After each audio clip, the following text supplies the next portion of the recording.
Buenas tardes, siendo las 2 de la tarde del 6 de mayo del 2021, se inicia sesión a la espera de los estudiosos.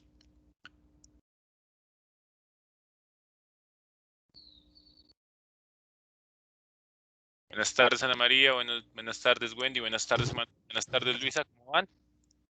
Hola, Joana, ¿cómo van? Bueno, muchachos, vamos a esperar 10 minuticos como siempre a sus compañeros e iniciamos nuestra sesión del día, ¿listo?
Buenas tardes, Ana Gabriela. Hola, Luisa, ¿cómo están?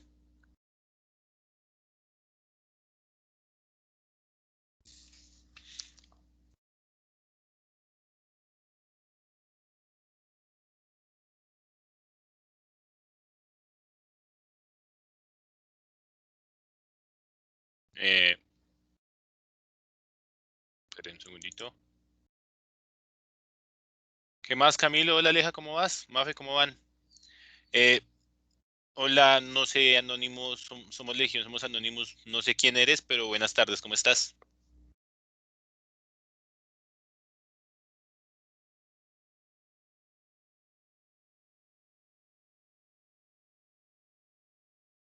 Ah, Jefferson, hermano, ¿cómo vas, hermano? Listo, listo. Si van a ponerse otros nicks y eso, porfa, díganme quiénes son porque, pues, no sé, y me da pena no responderles bien.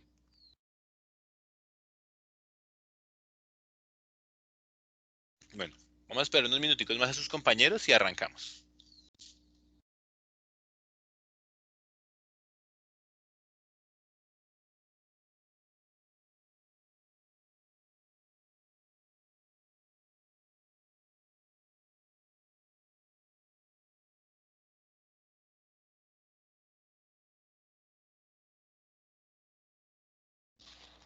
Sí, sí. De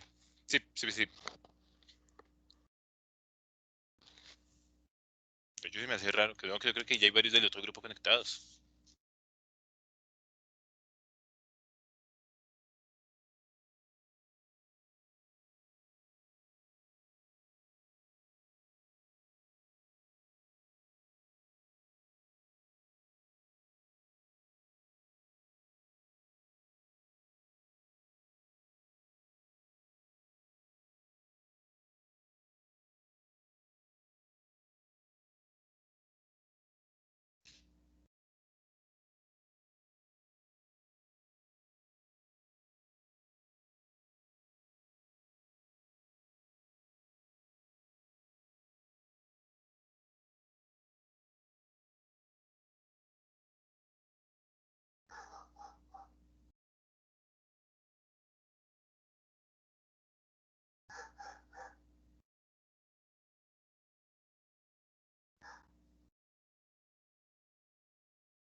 Gabriel, buenas tardes, ¿cómo estás?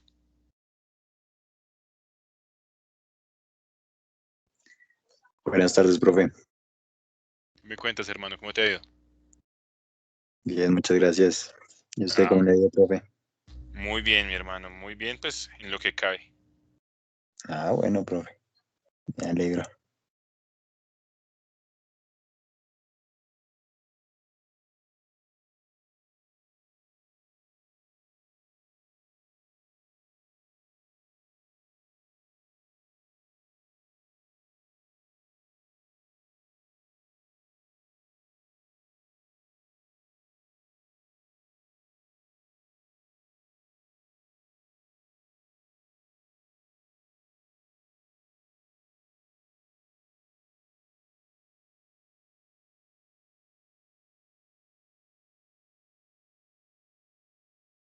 Acordar si fue el amor de su vida, hombre.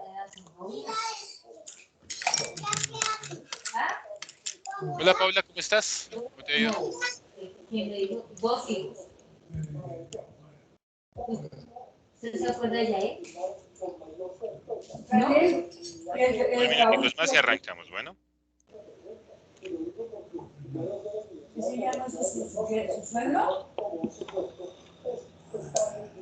¿Y se acuerda de la vieja esa Ofelia? Claro. ¿Es? La vieja marica más Hola, Ana, ¿cómo fastidiosa. estás? Ya te Empieza. prendí la cámara. Hola maestro, ¿cómo está? ¿Quién era? Bien, gracias. Ay, sí, mira. Tiene el micrófono prendido, ¿cierto? Creo que Angie tiene el micrófono prendido ya. Ah, ya. No se había dado cuenta, por allá están hablando de una señora. Hola, Pau, ¿cómo es? ¿Qué más, Carlos? María Camila, ¿cómo van? No te preocupes, Angie. Mientras no estemos hablando así de nada, así del otro mundo, no pasa nada.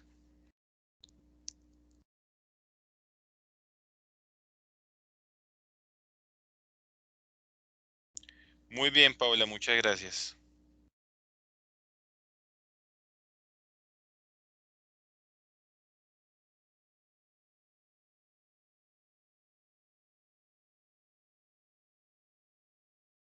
Hola, Kaori, ¿cómo vas? Estoy bien, ¿cómo van, muchachos? Bueno, yo creo que ya estamos todos o casi todos, entonces arranquemos un poquito más temprano.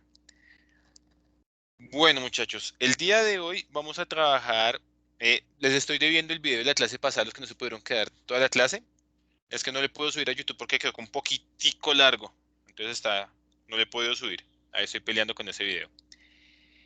Buenas tardes a todos los que no he saludado. El día de hoy vamos a trabajar el sistema urinario. Es un tema que es muy chévere porque la idea de esta clase es romper algunos mitos y algunos malos hábitos que ustedes han aprendido y han escuchado a lo largo de los años. ¿Listo? Entonces, esa es la idea de la clase del día de hoy, igual que la clase pasada. Si tienen alguna pregunta, alguna cosa que hayan escuchado que les haya causado como curiosidad, algún mito así medio locochón, pues pregunten con confianza. ¿Listo? Entonces, vamos a trabajar. Sistema urinario. me cargue la pizarra. Entonces, a ver.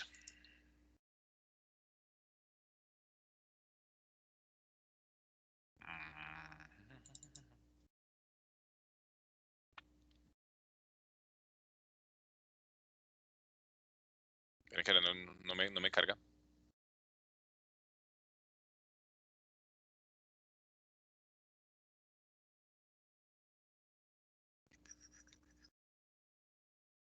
Acá está.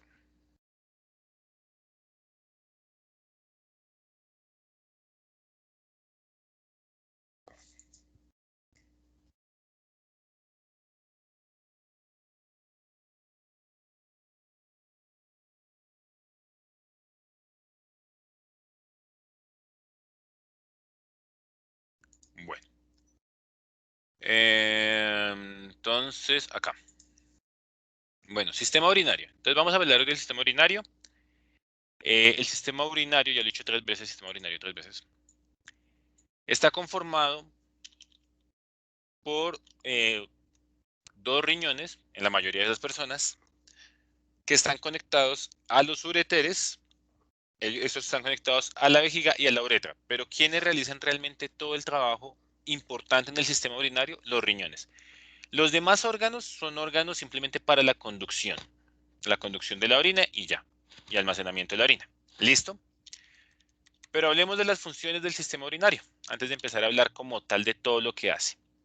Entonces, las voy a ir leyendo y les voy explicando una por una, a grosso modo, porque el sistema urinario tiene una cosa muy interesante, y es que regula y funciona con una serie de procesos biofísicos y bioquímicos, que pues si nos pusiéramos a hablar de ellos nos tomarían 2, 3 clases. Entonces la idea es hablarlos muy superficialmente, ¿listo? Así como hicimos en el estómago cuando hablamos de cosas muy superficiales, así vamos a hacer aquí hoy, ¿listo? Entonces, regula la concentración osmótica del cuerpo a través de eliminación de solutos o la reabsorción de otros. ¿Qué significa eso? ¿Qué entienden ustedes? ¿Qué es la concentración osmótica? Arranquemos por ahí. ¿Qué es concentración osmótica? ¿Como la concentración de agua en el cuerpo? Concentración de agua, bueno, sí. Entonces es un trucazo. Cada vez que lean la palabra osmosis, osmótico, hace referencia a movimiento de agua. ¿Listo? Entonces la concentración de agua en el cuerpo a través de la eliminación de solutos o reabsorción de otros. ¿Qué quiere decir eso?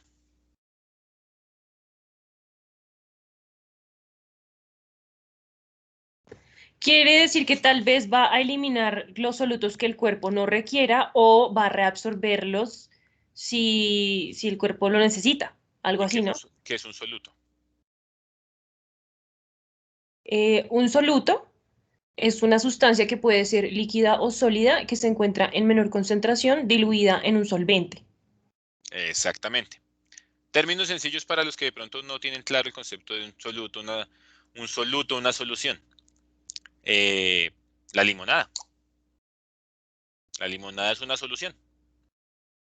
¿Listo?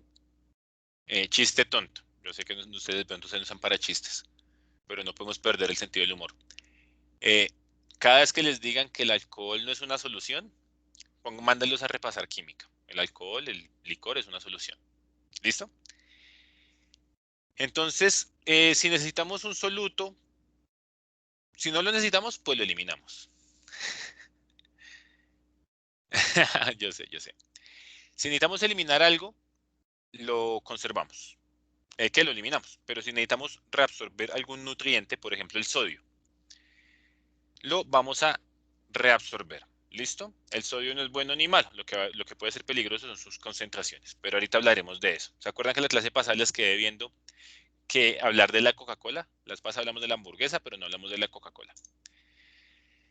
Regulación hídrica. Forma orina y excreta el exceso de líquido del cuerpo. ¿Qué quiere decir? Que en situaciones donde estemos supremamente hidratados vamos a eliminar líquido, pero en situaciones donde no estemos hidratados o no tengamos la posibilidad de hidratarnos de manera frecuente, vamos a retenerlo. Ejemplo de eso, cuando estamos en tierra caliente. En tierra caliente, ¿cómo sale la orina? ¿Cuántas veces orina uno normalmente en Bogotá, por ejemplo? En Bogotá muchas, ¿no? En Bogotá un montón de veces. Pero en tierra caliente, No, no tantas. ¿Por qué? Pues porque como hace calor, necesita el cuerpo más agua porque está perdiendo a través de la sudoración, ¿no? Bueno, ¿y para qué necesita el cuerpo agua el cuerpo? Porque el cuerpo está hecho el 70% de agua y todas las funciones y las células se basan en el agua. ¿Por qué? ¿O para qué se usa el agua? Para todas las funciones, pero ¿qué? ¿Qué pasa con el agua? Vas bien, tienes una idea muy clara, Ana, pero profundízame un poquito como para qué. Maldición ciega. No, fresca, fresca, lo tienes bien. Vas bien, lo tienes claro.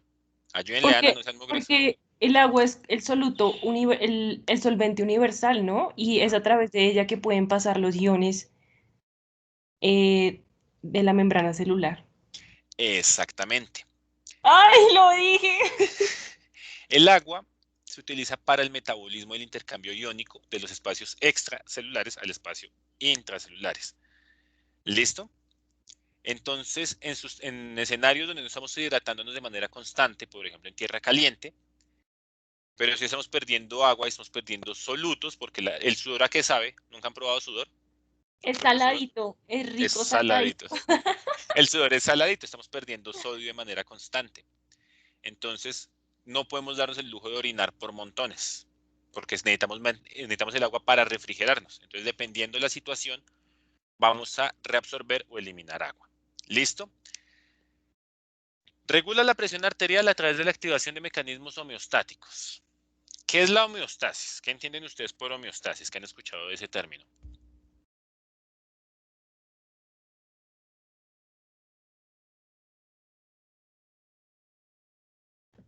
La homeostasis no es la manera en que el cuerpo se equilibra, se regula frente a diferentes cambios.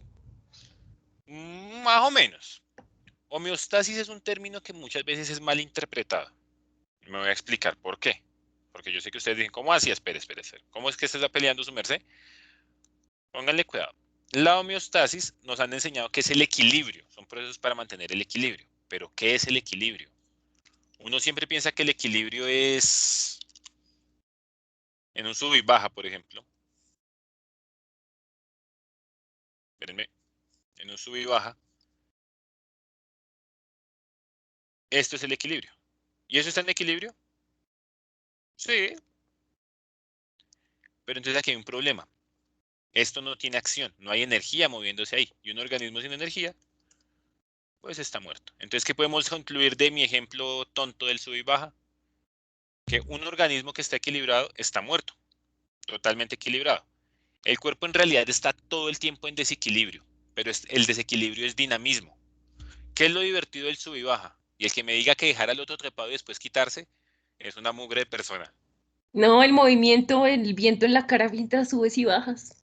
Exactamente, subir y bajar. Eso es lo divertido y eso es lo dinámico del sub y baja. Eso es realmente el equilibrio que necesita el cuerpo. El cuerpo es un sub y baja moviéndose, no un sub y baja estático y equilibrado. Un sub y baja estático y equilibrado está muerto, no tiene chiste.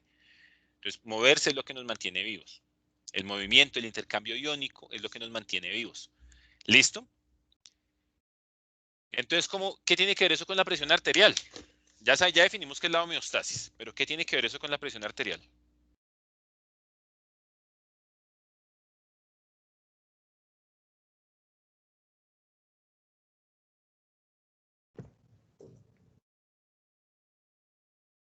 Mm, pues es que la presión arterial es movimiento, ¿cierto? No tanto, no tanto. Mm, No, no, mejor que respondan mis compañeros.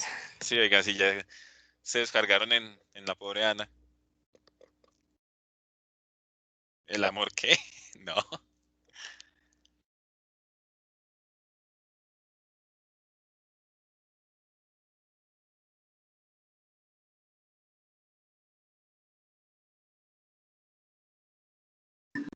Profe, pues no sé, yo pienso que cuando nos movemos mucho o de pronto hacemos ejercicio, nuestra presión arterial sube, ¿no? Entonces yo creo que también así se genera la circulación.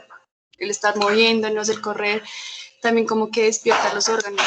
No sé, en vez de una persona que está acostada en una cama, pues todo el tiempo está como que ahí y por eso se enferma más. No sé, es mi opinión. Bueno, sí, sí, sí, tienes razón. La actividad física. Y entonces tocaste un tema muy interesante. Nos han metido siempre el cuento y el carretazo de que la presión arterial saludable es de 120/80 o por debajo de 120/80, pero por encima de 160, 170. Y eso es un carretazo. Todos ustedes, creo que los mayores aquí somos Ana y yo, que tenemos como 27, 28 años.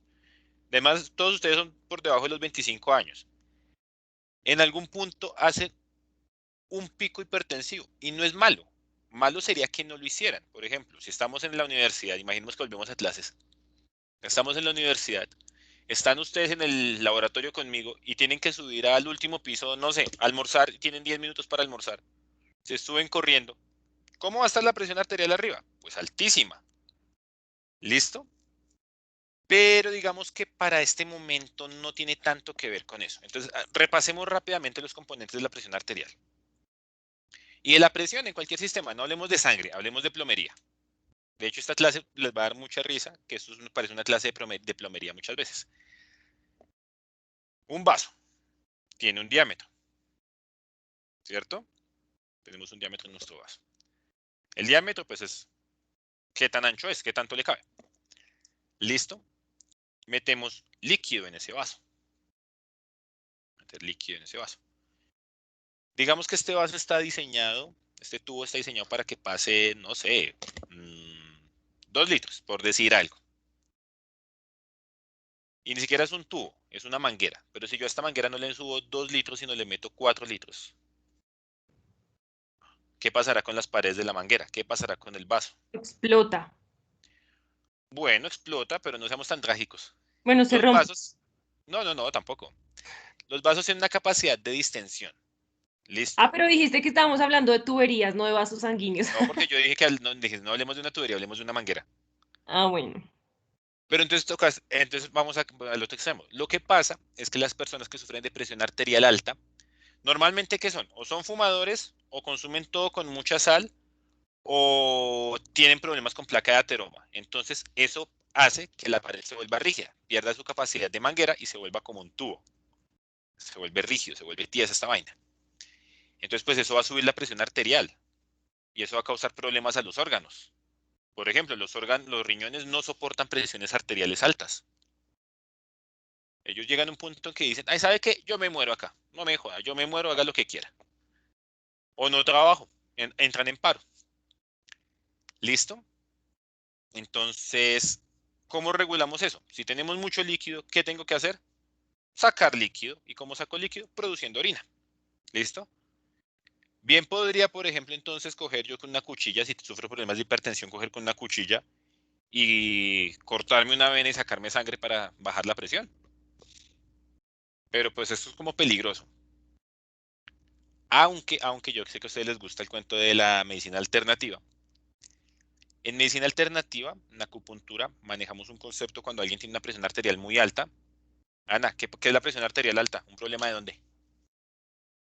¿Un exceso de qué y un defecto de qué? ¿Del ventrículo izquierdo? Ah, desde la acupuntura, que las pasas me estás hablando de acupuntura. Ay, profe, todavía no llegamos allá. Ay, no, espera, espera, espera. Pero Del si ya corazón. llega De un canal, de un canal de qué?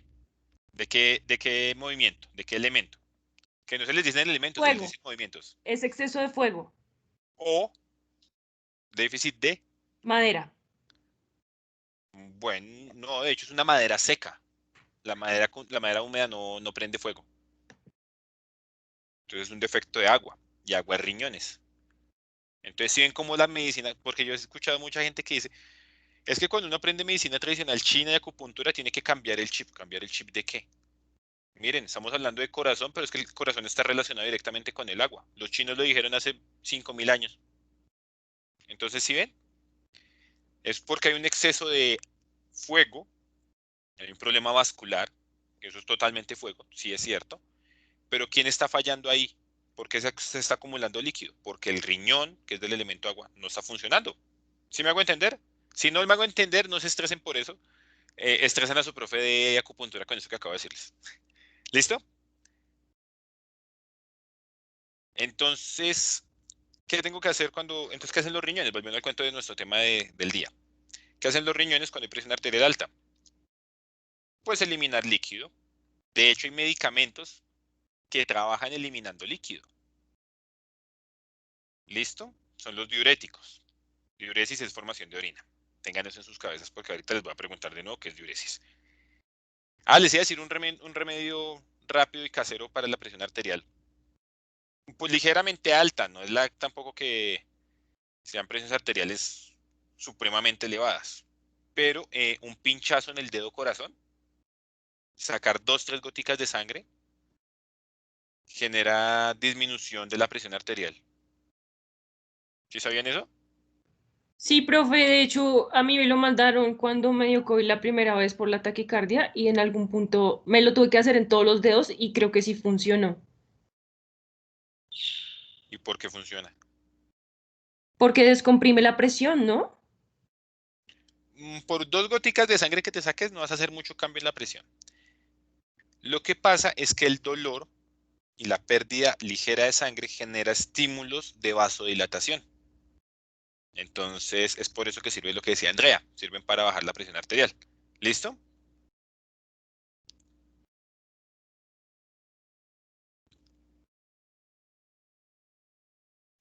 Que le sacaron sangre por la oreja, Laura.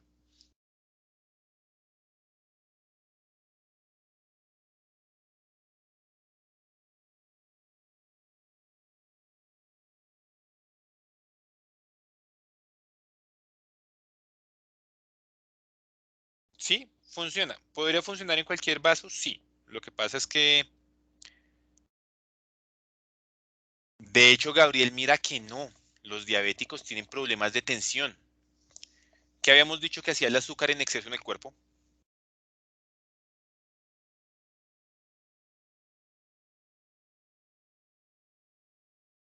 Ustedes no vieron esa clase conmigo, ¿cierto? La de cardio no la vieron conmigo. No, señor. Chicos del 3B, ¿qué hace el exceso de azúcar en el cuerpo?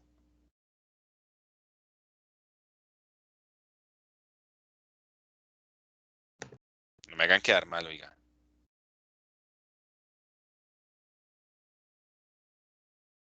Creo que hace tapar algo, ¿no? Que no esté mal. Más o menos. Acuérdense que el exceso de azúcar en el cuerpo genera procesos inflamatorios. El azúcar es una sustancia inflamatoria. ¿Qué necesitamos? Curiosamente, por ejemplo, el oxígeno también genera procesos de oxidación, pero lo necesitamos porque no nos morimos. Y el azúcar genera procesos inflamatorios que hacen que los vasos se aprieten aún más, su diámetro disminuya. Entonces, mira que los diabéticos tienen un problema diferente. ¿Listo? El problema con los diabéticos es que hacen tanta compresión en los vasos pequeños que pierden sensibilidad. Entonces, pues un diabético se puede chuzar, se puede estrellar contra la mesa chiquita y no se da cuenta. La mesa en el dedo chiquito, perdón. O por eso mismo se les dañan los riñones. Ahorita hablaremos de eso. Por eso mismo a los diabéticos se les empieza a perder la visión, la función de la retina. O empiezan a tener problemas en los oídos. ¿Listo? Entonces, bueno, volvemos al cuento de la hipertensión. Entonces, eso hacen los riñones en los pacientes hipertensos. Si estoy siendo claro, de pronto le estoy confundiendo, le estoy metiendo algunos conceptos que de pronto suenan un poco locos.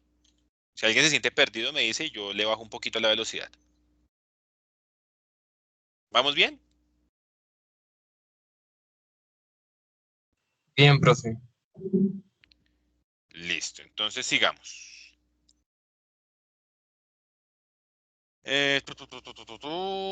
Excreta sustancias inservibles, bueno, pues ya hablamos de la orina. Entonces, pues, y hablaremos mucho de la orina hoy. Y el último. ¿Vieron el anime que les recomendé?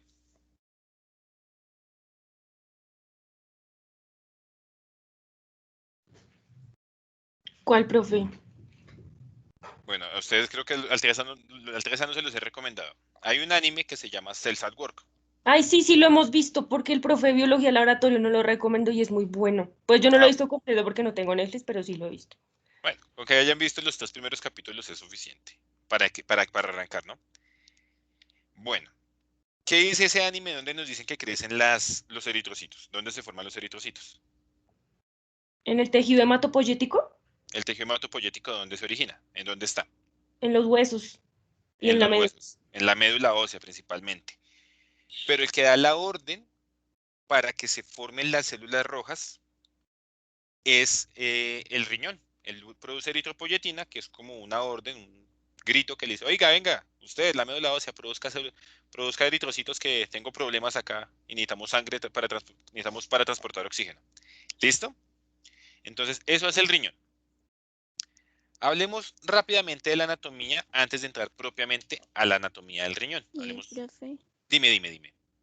tenía entendido, volviendo al tema de la diabetes, que una persona con diabetes que se accidenta o sufre una cortada así muy profunda, es posible que fallezca, porque para ellos es como difícil por lo que tienen diabetes, algo así. Bueno, lo que pasa, Luisa, es que no es que vaya a fallecer por una cortada profunda. Lo que pasa es que ellos sangran un poquito menos porque coagulan más rápido, pero no tienen sensibilidad. Entonces todo el tiempo están, como cuando uno se quita una costra, ellos todo el tiempo se quitan las costras y ni sienten. Entonces, por ejemplo, una herida pequeña la profundizan porque no sienten, pierden sensibilidad. Es el pie, lo que llamamos el pie diabólico o pie diabético, porque es terrible. ¿Listo? Entonces, no es que se mueran por una cortada, pues es que por una cortada, digamos, en la yugular, todos nos podemos morir.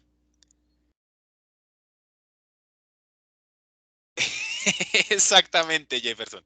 Esa imagen que acaba de mandar Jefferson, la que está delgada sin ir al gym. Creo que con ustedes hablé también en algún momento, bueno, creo que con el grupo 3A no, de las personas con sobrepeso. Es que hablar de riñones y no hablar de metabolismo es imposible. De hecho, hablar de fisiología y no hablar de metabolismo es imposible. Les contaba yo de los luchadores de sumo. ¿Quién de ustedes elimina una competencia de condición física con un luchador de sumo? No, ¿Nadie? ¿Por qué? porque ellos son súper fuertes y están muy entrenados para eso que hacen. Pero están gordos. Pero tienen un entrenamiento específico, especializado y una dieta estricta para estar en esos niveles, ¿no? Exactamente. Entonces no le pongan tanto pereque si uno es gordito o es flaquito, sino miren es... O sea, debería ser como estándar de belleza mirar los vasos sanguíneos de alguien. Mirar los niveles de colesterol. Eso sí debería ser un estereotipo de belleza. Entonces, volviendo al cuento de Luisa, los diabéticos es que se cortan y todo el tiempo están profundizando las heridas. Haz de cuenta que, como las personas con lepra, ellos pierden la sensibilidad periférica. Entonces se pegan, se cortan y cuando se dan cuenta es cuando ya la herida está grande o ya falta un pedazo. En los diabéticos cuando ya está infectada, pero las infecciones normalmente duelen. ¿Esa es mi voz? Uy, qué vergüenza con ustedes. Les pido una disculpa a todos los que tienen que escucharme.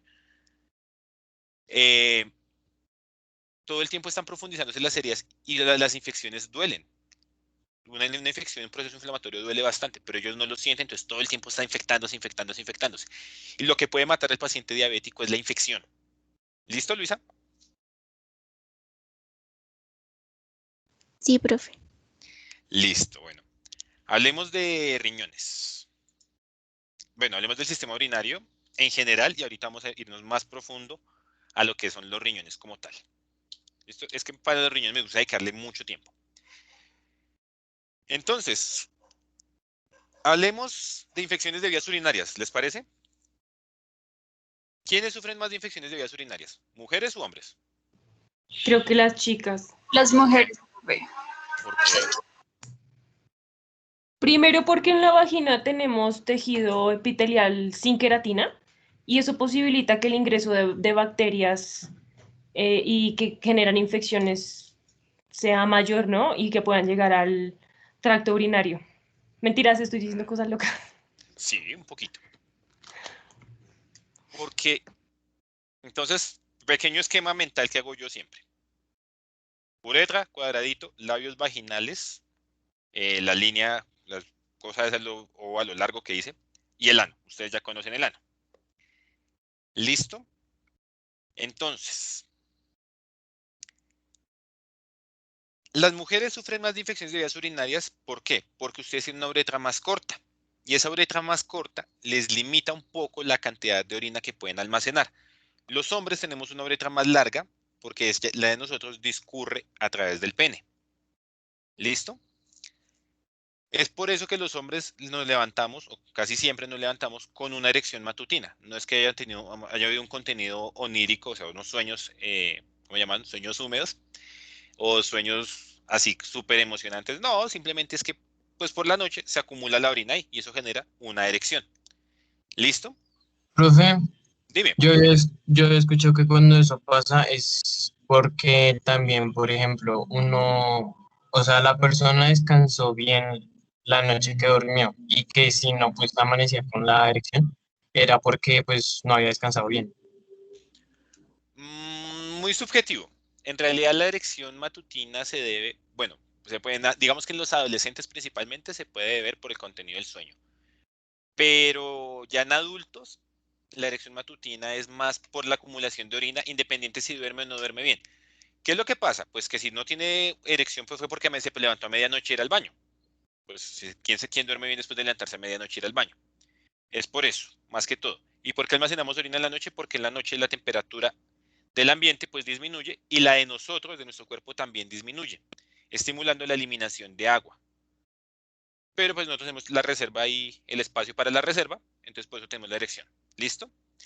Las chicas no tienen ese problema, no tienen esa ventaja. Entonces, tienen un hábito feísimo, yo lo pelearé siempre con las mujeres y con casi todas las mujeres pelearé por lo mismo. Y es que niñas, ustedes son supremamente regodientas para ir al baño. ¿Por qué no van a los baños públicos? A ver, cuéntenme. Porque hay infecciones. No, yo sí voy a donde sea. Si yo tengo chichi, necesito hacer chichi paila, yo entro. Pues no hay que sentarse. Se hace chichi parada, no sé, se inventa Listo, otra porque hay cosa. infecciones. Entonces les cuento. Es que me acuerdo, siempre que escucho el cuento de los baños públicos, me acuerdo una vez cuando yo era estudiante, llegó una señora que estaba embarazada, pero ella decía que no tenía novio, no tenía pareja, no había tenido nada. Y nos decía, pero es que, y nos dice, yo creo que fue porque es un baño público, y no, pero ¿para qué lo usó? Porque por sentarse en un baño público no dan embarazos. Pónganle cuidado. Las niñas, pues por su anatomía, tienen que orinar sentadas. Este es el inodoro. Estas son las piernas de la chica. Les pido una disculpa, ustedes saben que yo dibujo mejor que eso, pero es que si me pongo a dibujar bonito me coge aquí la noche. Y esta es la zona del periné donde está la uretra. ¿Qué infección va a llegar ahí? ¿Cómo puede llegar una infección ahí? Del baño. En los hombres el caso es diferente. Por ejemplo, un hombre se sienta en un sanitario público y a nosotros nos queda la uretra colgando. O sea, nosotros sí tenemos riesgo de, si orináramos sentados, de adquirir una infección en la uretra, una infección urinaria por usar un baño público sentados. Pero ustedes, ¿por qué, niñas?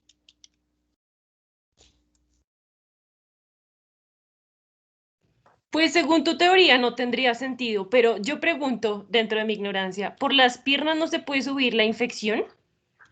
Listo. Por las piernas se puede subir la infección. Tendría que ser una bacteria en moto.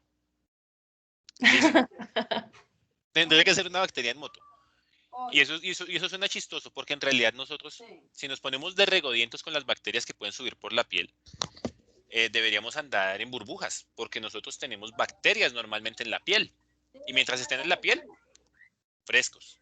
El problema está cuando entran ya a niveles por debajo de la piel. ¿Listo? La salpicadura de la orina. Hermano, pero tendría que ser una salpicadura. No, tendrían que tirar un tanque ahí para que eso Un salpicara lo tsunami. suficiente. Sí, eso. Yo No, creo que también podría ser por la ropa ajustada, ¿no? Ah, eso ya es otra historia. Entonces vamos a hablar de las Y por causas. los protectores diarios íntimos también. Uy, bien. Están tocando temas interesantes. Voy a hablar de la causa más frecuente de infección de vías urinarias en las mujeres. En la más frecuente, la que les voy a explicar a continuación. Y la siguiente, ya les explico las que ustedes dos dijeron, ¿listo? No, Pau, créeme que, bueno, también depende del baño. ¿Saben por qué? Porque si hay algo cochino en el mundo, es un baño público de hombres. Esa vaina es terrible. Porque yo no, bueno, supongo que por el largo de la uretra también apuntar es más difícil, pero tampoco es ciencia de cohetes. tampoco es ciencia de cohetes poder apuntar. Entonces hay sujetos que disparan, no apuntan. Entonces un baño público sí. Pero igual, profe, yo no me sentaría en un baño público nunca, ni loca. O sea, por más limpio, la verdad. ¿Pero por qué? ¿Ya más por No, decisión personal? sí, por decisión personal, porque pues igual allá entra muchísima gente y pues no sé, profe, ¿En qué? Pues no sí, sé, más cosas, o sea, no, pero pues es no, como andar en no sé. Transmilenio. O sea, es como de pronto la cultura que te ha generado, pues de pronto tu familia desde muy pequeño, ¿no? Esa es Entonces, la vaina. Esa es entonces la más vaina, que Pau. todo siento que es por eso. Esa es la vaina. Que Y lo que siempre dice Adriana, lo con mi de mamá aplicar quiero cosita con ir las al baño y me piernas. dijo, no te sientes en el baño, no te vayas a sentar en el baño. Entonces como que, ay, ya es como costumbre. Bueno, son costumbres que con el tiempo ustedes van a tener que empezar a eliminar porque van a empezar a tener problemas de vías urinarias y porque pónganle cuidado qué es lo que pasa cuando ustedes no orinan o cuando no van a orinar. De una u otra forma van a tener microgoteos. Muchas veces son imperceptibles. ¿Listo? Entonces vamos a dejar una gotica de orina o unas goticas de orina. Esos son microgoteos.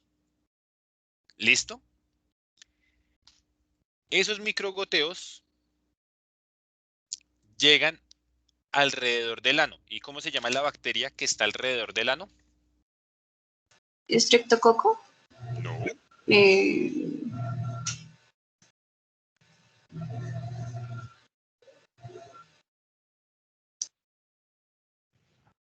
Helicobacter pylori. No, el Helicobacter pylori está en el estómago.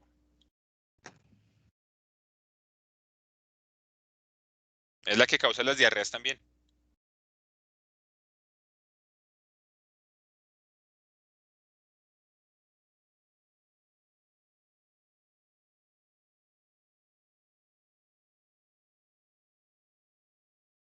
No, nadie se acuerda. Apenas que ¿La dijeron el hecho. pseudomona? No, la pseudomona no. La pseudomona es una bacteria que está asociada al uso de sondas vesicales en los hospitales. La gonorrea, no, la gonorrea es más de transmisión sexual. De hecho, el nombre es Neisseria gonorrhoeae. Neisseria gonorrea, perdón, porque la E es muda. ¿Y la salmonela? La salmonela está más asociada a la comida y a las diarreas. Estafilococo. No, el estafilococo aureus es más de la superficie de la piel. Profe, no sé, no sabemos. Bueno, a ti te la paso y a los que se fueron la clase ¿La pasada, porque Campylobacter? Algo así, como... no, esa es la del estómago. Acuérdense, Escherichia coli o E. coli para los amigos. ¿Sí se acuerdan de esa? Ah, muy bien, y Luisa, sí. E. coli. Entonces, aquí alrededor va a estar el E. coli. Voy a pintarle de color morado. Ese miserable bicho, acuérdense que dicen las bacterias cuando ven agua, fiesta, ellas hacen piscina.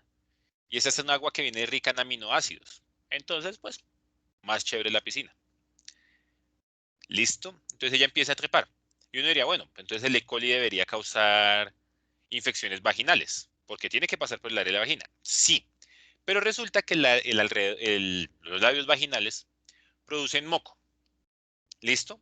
Y ese moco que tiene un pH, y además en los labios vaginales hay unas bacterias, son lactobacilos, curiosamente, que tienen competencia por los espacios de la mucosa vaginal con el E. coli y tienen predilección. Entonces, el E. coli ahí no se puede parquear. Él sería feliz pudiéndose parquear ahí, pero no puede. ¿Listo? El pH, curiosamente, este pH no le permite sobrevivir a él ahí y lo mata, pero sí lo mata pero sí sobrevive el pH del estómago, ¿no? Entonces él pues dice, bueno, yo sigo trepando. En la uretra vamos a encontrar que también hay algo de moco, es una mucosidad muy escasa. ¿Listo? Espérenme que alguien escriba en el chat. Uy, mi hermano, el pH vaginal, a ver, espérenme, me acuerdo bien cómo es que les cuento. El pH en los labios de la vagina es un pH ligeramente básico. Y el E. coli resiste son pHs ácidos, no pHs básicos. Entonces, pues ahí no tiene mucha forma de progresar. El pH en el interior de la vagina es ligeramente ácido. O sea, hay un cambio de pH bastante curioso, es como si hubiera una frontera. Entonces, por eso, bueno, después cuando hablemos del sistema reproductor, hablaremos de que realmente los espermatozoides la tienen muy, muy, muy fregada para poder llegar al óvulo, porque la vagina tiene un pH ácido, el interior del útero tiene un pH aún más ácido, el medio no está diseñado para que se pegue cualquier espermatozoide y cualquier espermatozoide fecunde, entonces realmente lograr la fecundación de un óvulo es una galleta. Pero después hablaremos de eso. Qué pena que Dime, te interrumpa y qué dime. pena que muy aparte. Es que, bueno, tú dices eso, pero bueno, en el caso de mi mamá, ella quedó embarazada a su primera vez. O sea, a su primera vez quedó No. embarazada. O sea, definitivamente yo estaba para nacer. Sí, sí, sí. Después les contaré casos de chinos que están destinados a Ay, yo nacer. también. Después les contaré casos de chinos que la mamá planificaba, chinos que el papá usó método de barrera, o sea, chinos que están destinados a nacer. Pues Paula era de esos chinos que estaban destinados a nacer. Chinos, yo conocí un caso de un pelado que sobrevivió 2 intentos de aborto. O sea, no uno, sobrevivió 2 intentos de aborto. Ese chino estaba para nacer. ¿Listo? Bueno, entonces venía diciendo. Entonces la bacteria pues se empieza a ubicar acá, alrededor de la uretra. ¿Listo? Yo sé. Profe, yo tengo una pregunta. Yo tuve un caso similar, Adriana. Dime, Wendy. Lo que pasa es que yo una vez fui a una conferencia, una ginecóloga, y ella siempre decía que también la forma en que nos limpiábamos cuando orinábamos también. ¿Genera infecciones? Claro que sí. Claro que sí, Wendy. Ya voy para allá. Tienes toda la razón.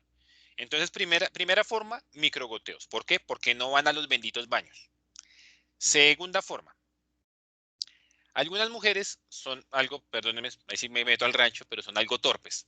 Y en vez de limpiarse de adelante hacia atrás, o sea, del ano hacia atrás, se limpian del ano hacia arriba. Pues entonces pasa lo que dice Wendy. Hacen una translocación de bacterias y llevan las bacterias a través de la vagina y la uretra.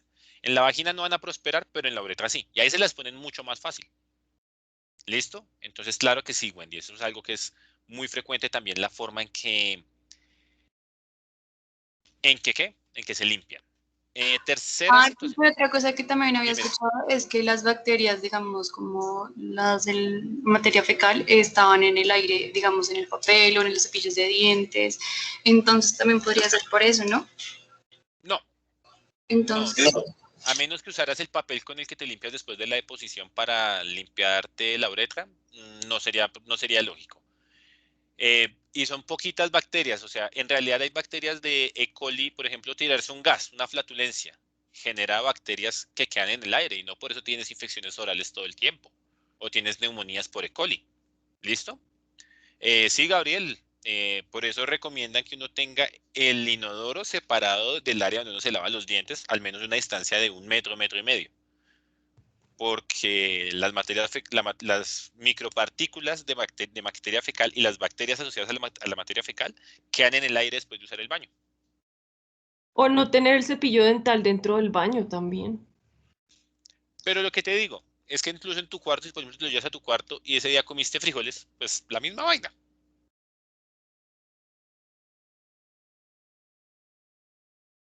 Casa de interés social. ¿A qué te refieres con casa de interés social, Gabriel? Creo que es porque es muy pequeña, tal vez. Ah, en casas pequeñas. Entonces la recomendación es lo que dice Ana. Llevarse... Hola Natalia, ¿cómo estás? Natalia prendió la cámara. Ah, ya le dio pena. Entonces, pues lo que dice Ana, podría ser una opción, Gabriel, si vamos, digamos, por ejemplo, el baño es muy pequeño, pues eso, o tener los cepillos en un espacio cerrado, en una gavetica cerrados. ¿Listo? Bueno, entonces claro que sí, lo que decía Wendy, volviendo al cuento, entonces claro que sí. El arrastre de las bacterias por la torpeza al limpiarse, claro que sí. Otra situación, hay una prenda femenina que se ve divina, todo lo que ustedes quieran. ¡La Pero tanga! es una desgracia, la tanga. La tanga es un triangulito acá y un hilo acá. Esa vaina todo el tiempo está moviéndose, de arriba para abajo, y hace micromovimientos. Y eso genera una translocación de las bacterias, igual que limpiarse. Entonces la tanga, pues, se debe utilizar solamente para el momento y ya. O sea, no es una prenda que realmente deban usar. Pues se ve divina, sí puede ser, pero es solamente para el momento. ¿Listo? Profe, Dime, dime, dime. hay una teoría que dice que las mujeres no deberíamos usar ropa interior precisamente por esa translocación de las bacterias. Ujú, Y que también hay que dejar respirar la vulva, ¿no? sí. Bueno, ¿Eso también podría causar infecciones? entonces hablemos de la respiración de la vulva y de la fricción. Entonces, aquí voy a hablarles de dos cosas, de material y de ropa ajustada. Hay un material que se usa mucho para la ropa interior, que también se ve chévere, pero es una desgracia, el encaje. Esta vaina, si ustedes se fijan, esa vaina es rugosa. Esa vaina raspa. Pásense una pieza de encaje por la cara y verán que eso raspa. Pero ustedes se la ponen ahí. Entonces, claro, eso genera que se pierda la mucosidad, genera que el cuerpo sude, intentando soportar la fricción, el cuerpo empieza a sudar, y eso hace que la bacteria diga, pues vamos a treparnos de nuevo. Entonces tampoco es una buena idea. Se ve chévere, pero solo en las situaciones adecuadas. ¿Listo? Las cerca al sin esquinas. Cerca al ano, viejo. Diga las cosas por su nombre. Eso es clase de anatomía. Aquí nos referimos a las cosas por su nombre. Por influjos hormonales. Los hombres tenemos un influjo hormonal por el estrógeno que hace que aumentemos la cantidad de vello que producimos. Pero las mujeres también tienen vello alrededor del ano y es totalmente normal. ¿Listo? Y también salen unas cantidades no tan marcadas como en nosotros por nuestro influjo hormonal. Pero ellas se quitan el vello. Es más por una cuestión de estética que ellas se quitan el vello que nosotros. ¿Listo? No es que no les salga, es que sí les sale, pero ya se lo quitan. ¿Listo, Gabriel? Sí, Y por Gabriel, favor. no mueras engañado. Sí, las mujeres tienen pelo, mucho, Sí. y sudan. De hecho, si nos alcanzamos a ver para la clase de sistema reproductor, que es en 15 días, es una clase divertida porque les voy a tumbar una cantidad de mitos que los medios y la pornografía les han metido en la cabeza. Entonces, si nos vemos a clase, la vamos a gozar mucho. Profe, Muy frente a bien. eso, una pregunta. ¿Finalmente usted va a quedar con nosotros o nos van a mandar a otro lugar? Yo no sé, yo creo que ya me quedé yo con ustedes porque por 2 sesiones no creo que traigan otro profe. Entonces, no sé, Anita, la verdad. Pues esperemos a ver qué pasa. ¿Listo? Yo sé, Gabriel, yo sé que yo le acabo de disparar un montón de dedos en la cabeza, pero pues las vamos a ir resolviendo poco a poco, ¿listo? La ropa de algodón. Efectivamente, la ropa de algodón, sí, ya queda esta clase y otras dos y se acabó. Queda esta clase, la de sistema endocrino y la de sistema reproductor. Sí, ya se acabó el semestre. Bueno, ¿qué les venía diciendo? La ropa de algodón. ¿Quién había hecho la ropa de algodón? Vanessa dijo. Vanessa. Lo ideal es que la ropa interior sea de algodón. Entonces aquí entramos con la teoría de Ana. Esa teoría que dice Ana es muy cierta. Lo ideal es que la vulva respire. ¿Cuál es el problema? La ropa que ustedes mujeres usan. Toda la ropa de ustedes, si ustedes se fijan, viene diseñada para ser entallada. Incluso la de algunos hombres. Yo no sé por qué les gusta ropa entallada. A mí me gusta la ropa. Yo por mí fuera hopper, sino que es que me caen los pantalones y no me gusta. Pero la ropa tiene que ser suelta. Pero las mujeres, la moda les metió el cuento de usar ropa apretada. Imagínense, por ejemplo, ustedes sin ropa interior usando un jean. Me muero. Eso quema y quema terriblemente. No solamente tendrán infecciones en la vía urinaria, sino también en la vía vaginal porque están barriendo toda la mucosidad. Y entonces aquí les cuento otra cosa, y entonces aquí me meto, ya me salgo de ahí. Si ves, entonces el cuento de la ropa interior, a menos que vayan a andar en falda todo el tiempo, pueden hacer lo de andar sin ropa interior o en ropa muy holgada, muy cómoda. Digamos pantalones tipo Aladino. Esas mujeres que no utilizan están como si nada, pregúntales bien, porque te aseguro que sufren de infecciones urinarias y de infecciones vaginales con muchísima frecuencia. ¿Listo? Entonces, no, en realidad el cuento, si van a usar ropa holgada, digamos esos pantalones tipo Aladino o chorcitos sueltos o falda, sí, pero de resto mejor si usar una ropa de algodón. Pues son famosas, ellas no te, las famosas, y ese es el punto que de los medios, dicen, yo no uso ropa interior, pero no te van a decir es que todo el tiempo vivo quemada, todo el tiempo vivo irritada, todo el tiempo vivo con infecciones urinarias, infecciones vaginales, no, ellas dicen que se sienten maravillosas. pero probablemente en la casa andan en batica, ropita suelta. Nadie va a decir a mí me salen pelos. Ellas se niegan el cuento de la depilación o lo niegan. Todas dicen yo soy lampiña de nacimiento. Pura miércoles, eso es carreta. ¿Listo? Pues les digo, lo chévere de estudiar anatomía es que uno tumba una mano de mitos ridículos que meten los medios. Bueno, dormir sin ropa interior porque ya no estás moviéndote y lo mismo. No vas a dormir con un jean sin ropa interior. Listo, es lo mismo, dormir sin ropa interior, pero pues con ropa cómoda. ¿Listo? Los protectores. Creo que Ana mencionó los protectores ahorita. Sí, ¿Qué señor. pasa con los protectores? Y entonces aquí les voy a tumbar otro mito a los caballeros. Son una basura.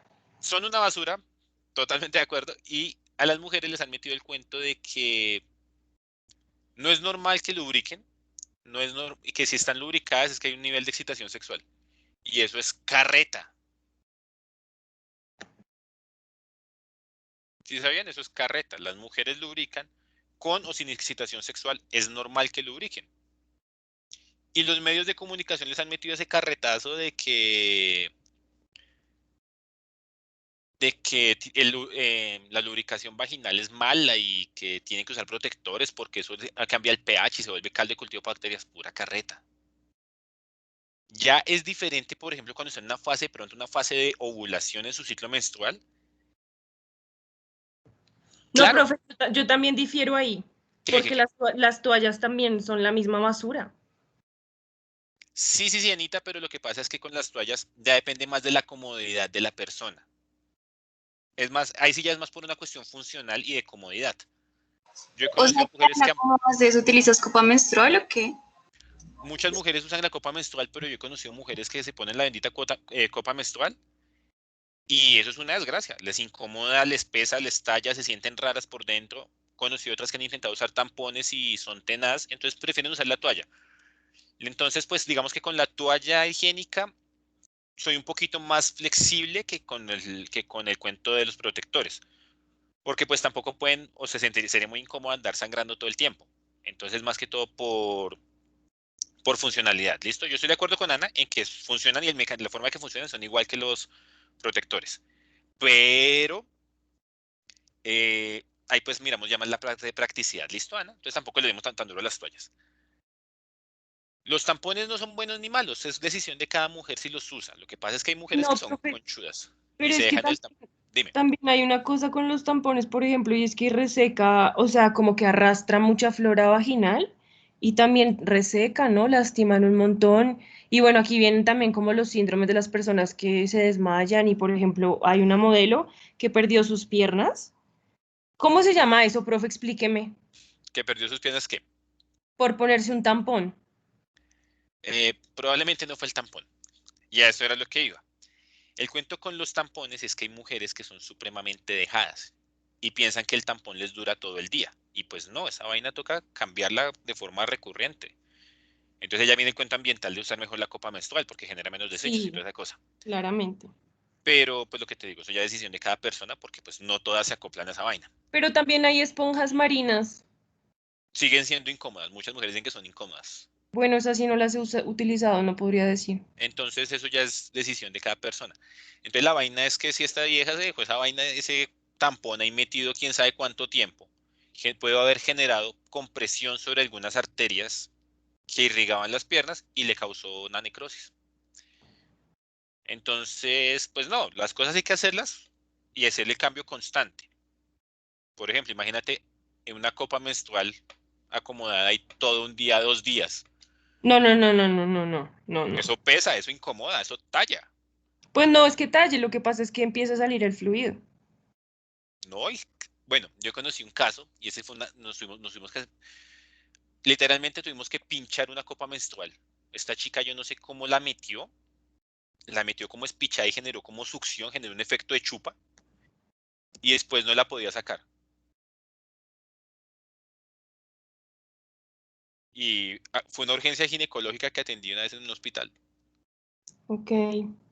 Pero también quería hacer como una reflexión cuando se habla de la sangre menstrual, tal vez para las chicas, y es que Uy, por nos han, favor, Ana.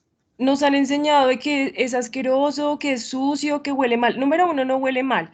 Huele mal cuando te dejas la toalla mucho tiempo Ajá. y huele mal porque la toalla genera malos olores. La sangre no huele Ok, mal. espera, yo Ahí, dije ahí discrepo, guácala ahí discrepo, fue ahí discrepo. porque el profesor dijo que cuántos días pues dejaba eso ahí, o sea, yo dije guácala por eso, no guácala por el tema de la sangre, porque eso Ok, es ok. sumamente normal, o sea, dije pues cómo van a ser de cochinos dejar tanto tiempo eso ahí, porque obviamente Créeme genera que las pues malos hay, olores, créeme que las hay, exacto. créeme que Pero las hay. realmente también es la desinformación. Es que Exacto. es el problema. A ustedes les han metido un montón de, incluso sus mamás y sus abuelas. Yo he conocido pacientes que se niegan a usar como método anticonceptivo anovulatorios, porque pues si no hay ovulación muchas veces no hay sangrado, y piensan que el hecho de no sangrar están sucias por dentro, que eso es sangre sucia que toca sacar. Y uno como que, a ver, ¿qué tiene que ver? No, no es sangre sucia ni limpia, es sangre. Pero muchas mujeres piensan que si no sangran no es normal que no sangren. O sea, no es normal que no sangren cuando tienen que sangrar. Pero piensan, cuando ellos ya están tomando un medicamento, se niegan a tomarlo porque les quita el sangrado. Pero es que es importante sangrar, ¿no? No, para nada. Mira, si ves, hay un caso de desinformación, para nada. Hay mujeres que pueden planificar y durar sin sangrar y es totalmente normal. Hay anticonceptivos que Pregunta, quitan el sangrado. ¿Cómo? pregunta, entonces, es que pues yo, bueno, no sé si tal vez he ido a fuentes equivocadas porque digamos que científicas no he consultado, pero en teoría cuando uno también sangra, pues hay como una descarga que el cuerpo necesita, ¿no? O sea, No. argumentame por qué no necesariamente necesito no Ok, sangrar. me va a salir un momentico de sistema urinario, pero volvemos al sistema urinario porque... Sí, perdón, yo pregunto cosas que no son ya, No, no, no, profe. no se preocupen. Yo intentaré siempre responder sus preguntas porque yo no es mi trabajo cortarles la curiosidad, al contrario. Pero pues tenemos que cubrir ciertos temas, ¿bueno? Entonces, útero. Ahí perdonarán el matachito. Esa vaina parece más o menos una perita. Pollo el útero. Ovarios. Cada 28 días sale el óvulo. Niñas, acuérdense que ustedes nacen con los óvulos para toda la vida. No como nosotros los hombres que producimos células reproductivas hasta los 100 años. Ustedes nacen con las células reproductivas, se les maduran a los 13 y se les acaban o se mueren a los 40 y tantos, 50 cuando empieza la menopausia. Sale el óvulo. El óvulo está listo para ser fecundado. O sea, útero quiere bebé. Útero no tiene bebé. Útero quiere venganza. ¿Por qué quiere venganza? Porque el útero hizo una serie de cambios en su estructura para albergar un bebé. Esa palabra me da guerra. Pero como no hay bebé, ¿qué tiene que hacer el útero? El útero no se puede quedar así suavecito y esponjosito para que se albergue un bebé que nunca va a llegar. El óvulo se madura y sale. Al salir el óvulo, va a salir también todos estos cambios que hizo el útero en su pared, en su endometrio. Y pues obviamente va a sangrar. O sea, literalmente, niñas, ustedes se descascaran por dentro cuando están menstruando. Es una forma muy fea de decirlo, pero es que se están descascarando por dentro. Por eso muchas veces dicen, es que yo sangro con coágulos. Y muchas veces esos coágulos no son coágulos, sino son parte de tejido endometrial. ¿Listo? Yo sé, la anatomía es una cosa maravillosa y turbia. Entonces, pues claro, van a sangrar. Pero si no hay un óvulo para ser fecundado, porque hay medicamentos antiovulatorios o anovulatorios que bloquean esta parte acá que dicen, le dicen a los ovarios, bueno, usted no va a botar nada, viejo, se me queda ahí quietico juicioso. Pues si no hay óvulo, el útero no va a hacer sus cambios y el útero no se va a vengar. Entonces no hay necesidad de sangrar. ¿Listo, Anita? Es por eso Listo, que sangrar no es necesario. entendido. Pregunta, ¿esos óvulos que no salen no se van a acumular y van a generar quistes? No, porque usted es lo que te decía. No los Eh, liberan ya. sí, se queda ahí y eventualmente saldrá. De hecho, los anovulatorios muchas veces se mandan para síndrome de ovario poliquístico. La de Paula, ¿qué dijo Paula? Esperen, porque es que ustedes me bombardean de preguntas y soy solo yo solito contra todos ustedes. Es de a uno. ¿Cuál fue la pregunta de Paula? Esperen. No, Paula, no. La del No fue. ovario poliquístico es la de Paula. No, al no sangrar, no. De hecho, los síndrome de ovario poliquístico, ustedes nacen con esa vaina. Desde chiquitas. Ella preguntó que cuando uno planifica, uno no, en realidad no es menstruación menstruación, ¿sí? Sino que es Sí. otra cosa. Bueno, Entonces es ella quiere saber cierto. si eso Hay, está hay medicamentos que inhiben la ovulación, pero no inhiben los cambios hormonales en el útero. Ana, repíteme la pregunta, por fin, porque se quedó por allá, no sé, como en 1000 mensajes más arriba. Escríbemela, porfa, qué pena contigo. Eh, entonces, ¿qué es lo que pasa? Hay anovulatorios anticonceptivos que no, ¿que no qué? Que inhiben la ovulación, pero no inhiben los cambios hormonales que generan cambios en el útero. ¿Listo? Entonces, bloqueo acá. Ah, bueno, es que el útero también se manda solo. ¿Listo? O sea, esto es una respuesta en conjunto. Los anovulatorios que yo les digo dicen, bueno, su merced no va a ovular y el útero dice, bueno, pues yo entonces trabajemos juntos y yo no hago cambios. Y pues todos felices. ¿Listo? Ve ese efecto que logré ahí, no lo había logrado. Voy a usarlo para mis próximos dibujos. Pero hay otros en los que simplemente se bloquea acá, pero el útero dice, yo sí sigo trabajando, yo no paro, yo produzco. Y genera los cambios. Entonces hay un sangrado, es una menstruación sin ovulación. ¿Listo? Es un sangrado sin ovulación, Adriana, ¿listo? Lo de la mala ovulación, ¿qué puede ocasionar? Bueno, no es que sea mala ovulación, la ovulación no es mala, en realidad lo malo es que el síndrome de ovario poliquístico genera ciertas alteraciones hormonales que afectan el desarrollo y la formación del útero, generando que muchas veces el útero o no sea apto para la concepción o no sea, ¿ok? O genere cambios más bruscos en su endometrio. Entonces, por eso el síndrome de ovario poliquístico está asociado con síndrome menstrual tenaz que las tumba a cama y las incapacita. Entonces, es por Pues, eso. profe, lo digo porque una vez yo tuve un dolor abdominal Ujú. y me tocó ir al médico y bueno, ahí estoy hospitalizada y toda la cosa. Y me hicieron exámenes y ecografías y me dijeron que solamente era una mala ovulación que tomara acetaminofén. Sí. Y esta es la hora que aún tengo el dolor, o sea, tengo el dolor del abdomen, pero pues nunca entendí la verdad que era eso de mala Bueno, ovulación. chiste machista. Bueno, no es tan machista, en realidad es más bien un poquito... Una mentira, es un chiste políticamente incorrecto, pero con usted lo voy a hacer porque tengo confianza. Y Dios le dijo a Eva, perdón, pagarás tu pecado con sangre en módicas cuotas cada 28 días. Es parte de ser mujer. Lo ideal, ese desgarramiento del tejido, ese descascaramiento que como les digo, duele. Pero no tiene que doler tanto tampoco a nivel de que las tumbe a cama. Entonces ahí toca buscar síndrome de ovario poliquístico, toca buscar alteraciones hormonales, toca mirar qué está pasando con toda tu parte ginecológica. Listo, bueno, la última pregunta es la de Diana y sigo.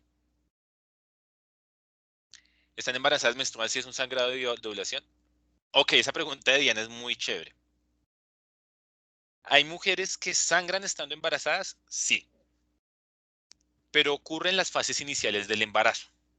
¿Listo? Que es cuando hay un pequeño cambio en el tejido que genera un sangrado, que el óvulo, ¡pum!, fecundado llega y ¡pum!, se parquea y dice, voy a romper aquí un poquito para acomodarme yo. Y ya, es un sangrado chiquito, pero ocurre en las primeras 2 semanas del embarazo, o sea, después de la concepción. No ocurre después de las 2, 3 semanas, ya es un riesgo, un riesgo de un aborto, o un aborto en curso, o un aborto retenido, o una amenaza de parto pretérmino. ¿Listo? Entonces, lo normal es un sangrado, y es un sangrado chiquito, no es un sangrado abundante. Sí, yo sé, Luisa. Yo conocí una paciente que me dijo, pero yo estoy menstruando. ¿Cómo que estoy embarazada si yo tuve mi menstruación hace 2 semanas? Y no está embarazada, eso fue un sangrado de implantación. Uy, Paula, ese caso sí me lo corchas. Tienes que traerme la ecografía para ver qué fue lo que pasó. Listo, eso, gracias, Vanessa. Volvamos acá al sistema urinario. Y cabezones, les estoy resolviendo preguntas, pero si no nos alcanza el tema, les toca quedarse y regalarme 5 minutos. Así lleguen tarde a su otra clase.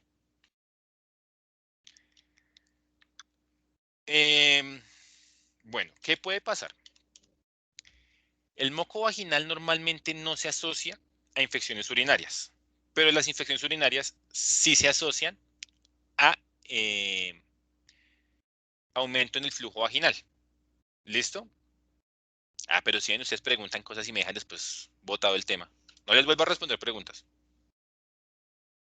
Entonces, sí, el moco vaginal realmente no tiene tanto problema.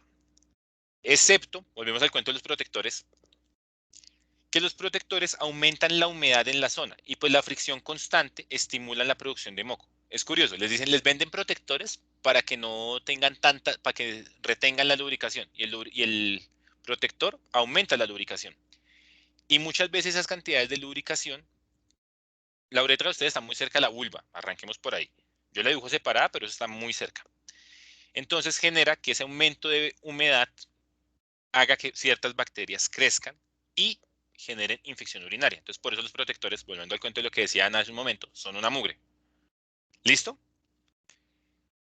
Manejo de esta vaina. ¿Qué han escuchado para el manejo de esta infección? Eso se llama una cistitis. ¿Listo? Se llama cistitis. Hay varios tipos de cistitis. Hay una que le llaman la cistitis de la luna de miel, que es por fricción durante la actividad sexual. Se genera mucha fricción sobre el área del perineo y pues genera eso. Cremas. ¿Cremas como cuáles, Aleja?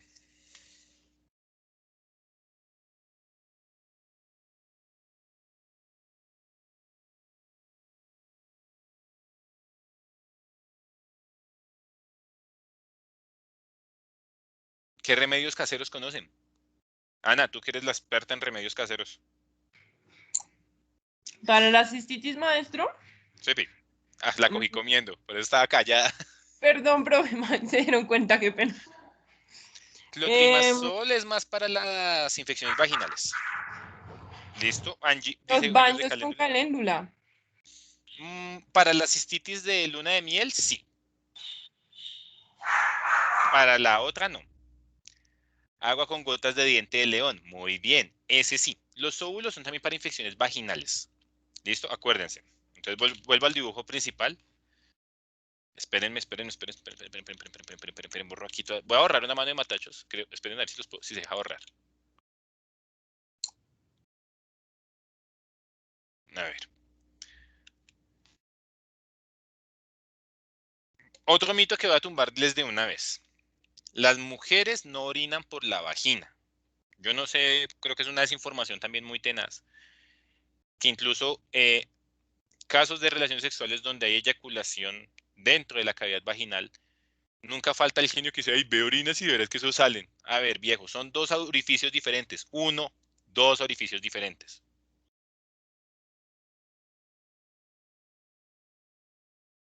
¿Listo?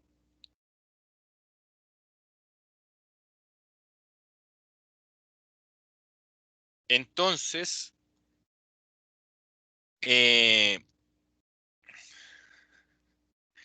yo sé, son dos orificios, pero es que son como medio momias en realidad. No nos juzguen, nos han enseñado un montón de tonterías respecto a la anatomía femenina. ¿Listo? Esa es la función de uno como personal de salud. No ofenderse por esas preguntas, pero sí explicar. Entonces, los óvulos, las cremas, el ginecocanestén, todas esas cremas que ustedes están diciendo son para las infecciones vaginales de esta zona. Son infecciones de esta zona. ¿Listo? Para infecciones de esta zona, baños de caléndula, si es por fricción, puede ayudar a desinflamar un poco la uretra. Agua con gotas de diente de león. Lo ideal es comprar las gotas de diente de león propiamente dicha y no ponerse a cocinar la mata de diente de león, porque es que la mata de diente de león crece hasta en el concreto y está orinada y no se garantiza una higiene de eso. Entonces, pues están tragando una mano de bacterias ahí todas raras. Además que por el calor, los metabolitos de las plantas muchas veces se alteran. ¿Listo? Entonces hay un medicamento que se llama diente de león. Y sí funciona. Ese sí funciona. ¿Saben por qué funciona eso? Sí, porque es un diurético y Muy entonces bien. ayuda. Muy bien, es un diurético. Entonces, ¿cuál es el manejo para la cistitis? Manejo. Orinar mucho. O sea, vayan al baño, carajo. No se aguanten las ganas. Orinar. Cistitis, no cistitio. ¿Qué más? Diente de león o cualquier diurético. ¿Qué diuréticos conocen? ¿Cola de caballo? La cola de caballo no es tanto diurético. Tiene un efecto más en la vía digestiva y produce diarrea.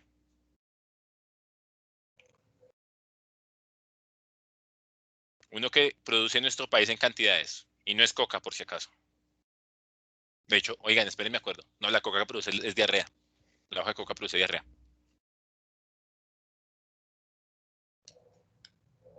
Tomarlo a diario no es ni bueno ni malo. Lo ideal tampoco es que tomen tantos diuréticos porque después la vejiga va perdiendo su tamaño porque se acostumbra a estar desocupándose. Marihuana, no, la marihuana no funciona para eso. Bueno, funcionaría para el dolor de pronto. El extracto de marihuana funcionaría para el dolor. Camilo escribió. Café, muy bien. Entonces tomar café, té verde. Una que a mí me gusta mucho que es la flor de Jamaica. ¿La han probado? Es como acidita, más rica. Flor de Jamaica. Estas cosas funcionan muy bien porque las hacen orinar más. ¿Listo? Los diuréticos. ¿Qué más le damos? Vitamina C. Todo lo que sean cítricos. ¿Y para qué? Jengibre, no, el jengibre en realidad no es tan diurético. Y de hecho bebidas concentradas en jengibre pueden aumentar el ardor al orinar. La piña, bueno, sí, la piña funciona, pero no tiene un efecto diurético tan grande. Tiene más un efecto más bien hacia el lado de la antihipertensión, de la vasodilatación. Vitamina C, ¿por qué? Porque la vitamina C cambia el pH de la orina, haciendo que las bacterias se mueran más rápido y salgan más rápido por lo mismo. ¿Se le da un antibiótico sencillito? Sí, se le puede dar un antibiótico sencillito, aunque muchas veces no necesita antibiótico, pero de necesitarlo es un antibiótico como la nitrofurantoína y un AINE, o sea, un ibuprofeno, por ejemplo. ¿Listo? Eso en el caso de las chicas. Infección urinaria en hombres, porque yo sé que los chicos ya están como traumatizados, que no les he hablado a ellos hoy. La flor de Jamaica, claro que sí, Andrea. Ya la había notado por ahí. En el caso de los hombres, cualquier infección de vías urinarias en un hombre requiere ser atendida en un hospital con antibiótico. Esa sí es una urgencia. ¿Listo? Los hombres normalmente no debemos tener infecciones de vías urinarias. Profe, ¿cómo es eso? ¿O cómo uno lo identifica? Arde terriblemente al orinar y te da fiebre. Sí, a mi hermanito le digo eso, profe. Es terrible. En los hombres es tenaz. Pero es un bebé. Es más tenaz porque Sí, eso es con un terrible chino para chiquito uno no sabe qué les duele. ellos. A mí me encanta la pediatría y hay un dicho que dice que la pediatría, que la veterinaria es lo más cercano que hay a la pediatría, o la pediatría es lo más cercano que hay a la veterinaria, porque uno no sabe qué tiene el paciente. ¿Listo? Bueno, chicas, mientras la infección se queda acá, relajadas. Chicos, si la infección está aquí en la uretra, poseemos problemas. Y todos poseemos problemas si la infección llega acá. Si llega aquí, ya requiere, eso ya se llama una pielonefritis.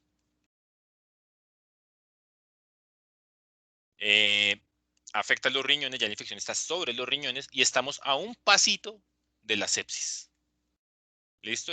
De ahí a que eso entra a sangre, la bacteria logra entrar a sangre, es un pasito. Entonces, por eso es que es tan peligrosa. Porque la sepsis sí mata. Esto sí requiere antibiótico hospitalario en la vena, no se puede dar en casa. Manejo antiinflamatorio todo el tiempo, manejo incluso se da buscapina. ¿Y cómo sabemos cuándo es una pielonefritis? Arde al orinar, hay fiebre, la orina huele feo y hay un dolor en la región lumbar. Entonces, cuando hay un dolor en la región lumbar, pues es pielonefritis, toca correr. ¿Listo? Hasta aquí. ¿Alguna otra pregunta que tengan? Profe, ¿por qué se generan los hombres? ¿Por qué no es tan común como en nosotros? Ah, no, eso ya lo dijo, perdón. Sí. ¿Algo más? Profe, una pregunta. Dime. ¿La circuncisión en los hombres es mejor para que evitar infecciones? Otra vez se me fueron al lado de la parte de sistema genital. Bueno, está bien, te explico. El prepucio, que es la piel que recubre el glande y el pene, es un poco larga a veces. No es bueno ni malo tenerlo, simplemente una piel ahí. Sí disminuye infecciones, sí es cierto, pero eso tampoco, los hombres digamos que no tenemos tampoco tan malos hábitos de higiene en esa zona. ¿Listo? Entonces les voy a contar una pequeña historia del prepucio por si no nos alcanzamos a ver cuando veamos genital. Ustedes saben que, contexto de la historia, Inglaterra, primera revolución industrial, más o menos 1860, 1800, inicios de 1900. ¿Listo? Entonces, en esa época, pues la revolución industrial se volvió muy popular en Inglaterra el trabajo de limpia chimeneas. ¿Listo? Que básicamente era un loco que se metía en las chimeneas industriales con un cepillo tamaño familiar y limpiaba la chimenea por dentro para que los gases salieran y la gente dentro de la fábrica no se muriera. Ese era el trabajo de este sujeto. ¿Listo? Curiosamente, para esa época, ustedes saben que los europeos, y más en una época en la revolución industrial, no son mucho de bañarse, porque pues no habían los acueductos ni los recursos hídricos para hacerlo. Entonces empezaron a aumentar los casos de infecciones en el glande en los hombres, y los procesos infecciosos son procesos inflamatorios, y los procesos inflamatorios prolongados en el tiempo que se vuelven, Daniel. Cáncer. Muy bien, Daniel, ya Daniel la responde casi que automático, cáncer. Entonces empezaron a presentarse casos de cáncer de glande, casos de cáncer de pene. Y eso es un problema, y más en esa época. Pero se dieron cuenta, y era muy raro, que a los judíos, a los hombres que eran limpiachimeneas y eran judíos de religión judía, no les daba. ¿Por qué? Porque como no tenían prepucio, o tenían el prepucio más corto, la materia y las infecciones no se acumulaban, entonces ellos estaban todo el tiempo con esa zona limpia, con el glande limpio. ¿Listo? Además que los judíos, por sus concepciones religiosas, son de una higiene supremamente estricta. No sé si alguna vez han tenido la posibilidad de leer el Levítico. El Levítico dice que uno debe lavarse las manos como 12 veces en el día. Y el Levítico es un manual de salud pública tenaz. ¿Listo? Profe, una pregunta. Bueno, cuéntame. ¿Los dilatadores uretrales pueden llegar a afectar la retención de la orina? Dilatadores uretrales, ¿usados para qué? Pues son usados pues, principalmente para, pues que yo tenga entendido, ¿no? Son usados para como un juego sexual. Ok, Donde se listo. como La estimulación de la algo de uretra vida. la estimulación de la uretra y la estimulación anal van a generar placer sexual porque están muy próximos, la inervación de estas zonas están muy próximas a la inervación de la región pélvica, o sea, de la región genital. ¿Listo? Entonces, lo que pasa es que si se usan de forma prolongada estos dilatadores, sí se puede perder el control del esfínter uretral. Claro que sí, Gabriel. Aparte que es supremamente doloroso, aparte que está asociado a infecciones. Por la uretra no debe entrar nada, sea hombre, sea mujer, por la uretra lo único que debe entrar es una sonda cuando hay situaciones que lo requieran, por ejemplo, un procedimiento quirúrgico, una hospitalización. Y las sondas, digamos, se recomienda no usarlas más de 3 días porque las bacterias propias del hospital crecen en el plástico de la sonda. Es una infección por Pseudomonas aeruginosa y eso es un problema gravísimo. Es una infección súper mamona de manejar, como son 7 10 días hospitalizado el paciente. Claro que sí, Laura Camila. Entonces vamos a hablar de lo que tú estás preguntando. ¿Listo? Y a medida que voy a ir explicando el tema, se va respondiendo tu pregunta. Profe, ¿qué otras bacterias del sistema urinario existen? ¿Cómo? ¿Qué otras bacterias del sistema urinario existen? Las infecciones urinarias son muy frecuentes por Escherichia coli más que todo, pero hay otras bacterias como por ejemplo a nivel hospitalario está asociado a la Pseudomonas aeruginosa. Está asociado el Staphylococcus aureus, que es propio de la piel, en situaciones, por ejemplo, translocación de bacterias y eso, entonces también puede estar asociado. Pero principalmente E. coli. Ok, profe, tengo dudas con el tema de la cistitis. Dime.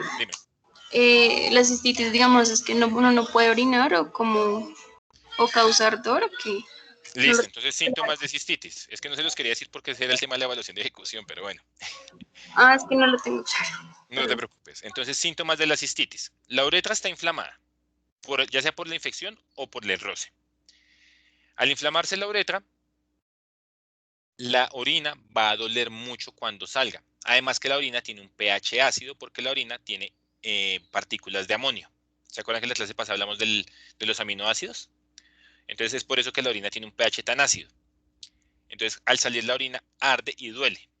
Entonces ese es el síntoma característico de la cistitis. ¿Listo? Pero pues la orina sigue siendo normal o es más reducida. ¿Puede disminuir su cantidad?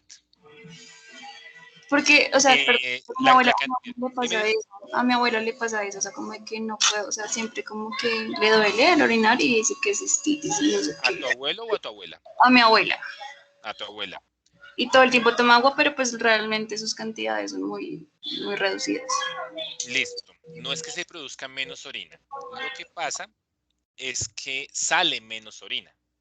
Listo. En las abuelas las infecciones urinarias son muy frecuentes porque recuerden que ¿quién está encima de la vejiga? ¿Quién se le trepa a la vejiga? ¿El útero? El útero. ¿Cuántos hijos tuvo tu abuela? 2. Bueno, ya tuvo unos abortos.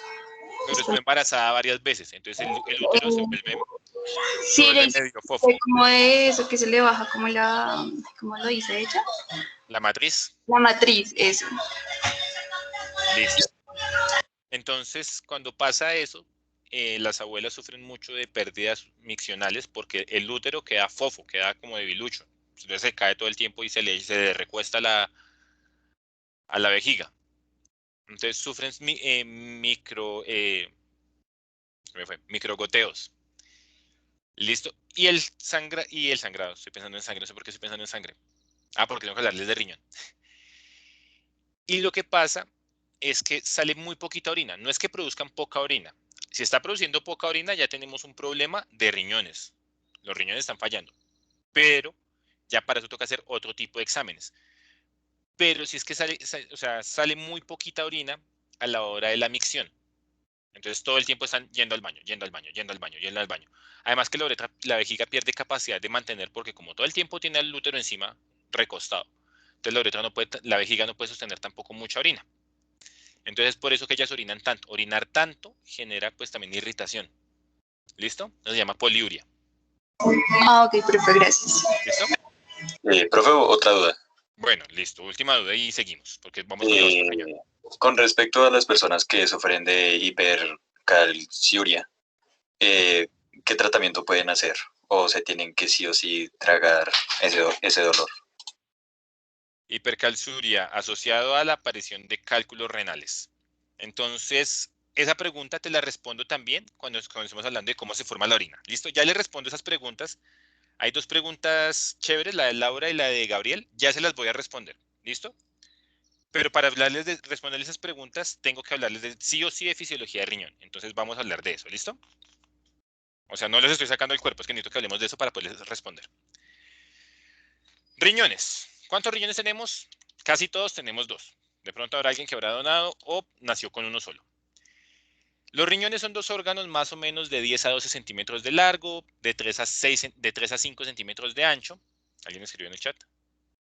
Ya acá son las 3:30, yo sé. Estos órganos se van a encargar de la producción de orina. Son ellos quienes realmente trabajan.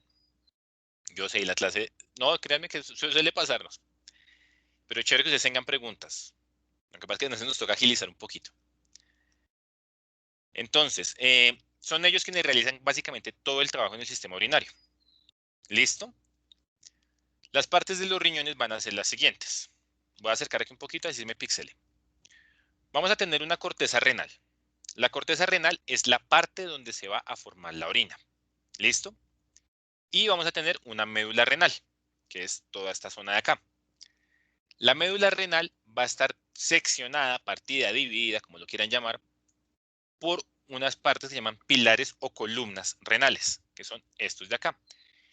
Y nos van a dividir los riñones en una forma piramidal, en forma de triángulos. Entonces tenemos pilares, que son los de azul, y columnas, que son las que estoy pintando aquí de morado.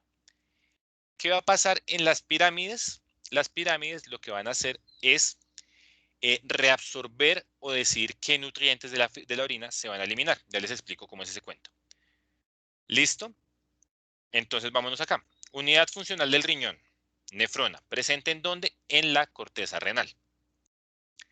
La nefrona va a formar la orina. Ya les voy a explicar cómo se forma la orina. Les voy a explicar primero cómo se recolecta y después les digo cómo se forma. ¿Cómo se recolecta? Se forma aquí la orina en la nefrona. Vamos a dejarlo hasta ahí. Cada nefrona va a almacenar una gotica de orina. ¿Listo? Va a producir, perdón. Y esa gotica de orina va a ser puesta aquí en la papila renal. Cuando la papila renal ya está que rebasa, se va a pasar al cáliz menor. Y entonces lo que produjo cada una de estas pirámides, voy a pintar la orina de color, voy a pintarla de verde para que se vea. ¿Listo? Pues saben que la orina no debe ser verde. Cuando ya todas las papilas han llenado sus respectivos cálices menores, la orina va a pasar a los cálices mayores. Cuando el cáliz mayor está lleno, va a pasar a la pelvis renal. Y finalmente la pelvis renal pues va a enviar la orina a los ureteres. ¿Listo? Y los ureteres pues a la vejiga para hacer la emisión de la orina. ¿Listo? Esa es la forma en que se elimina la orina. Vamos a hablar de cómo se produce. Entonces, la vez pasada les había quedado debiendo que les dije que les iba a hablar mal de la Coca-Cola. Entonces, una Coca-Cola. Yo no sé, yo creo que algún día alguna desgracia me va a pasar por andar hablando mal de la Coca-Cola. Coca-Cola, 240 mililitros. O sea, una Coca-Cola personal. Tiene en glucosa 26 gramos. Para fines de mi esquema y de mi dibujo lo voy a redondear a 30.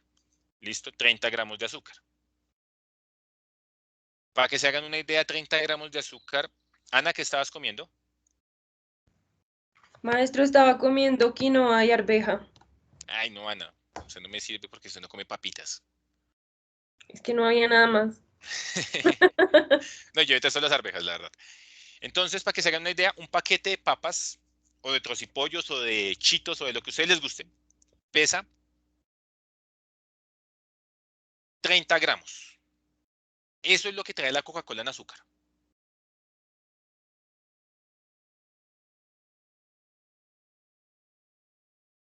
Eso es un chingo de azúcar. ¿Listo? Trae además 40 miligramos de sodio. Ese sodio va a estar dado por los colorantes y los saborizantes. Además, va a traer cafeína. ¿Listo?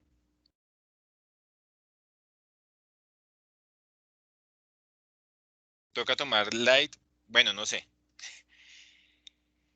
Entonces, para fines del dibujo, voy a representar la Coca-Cola de esta manera.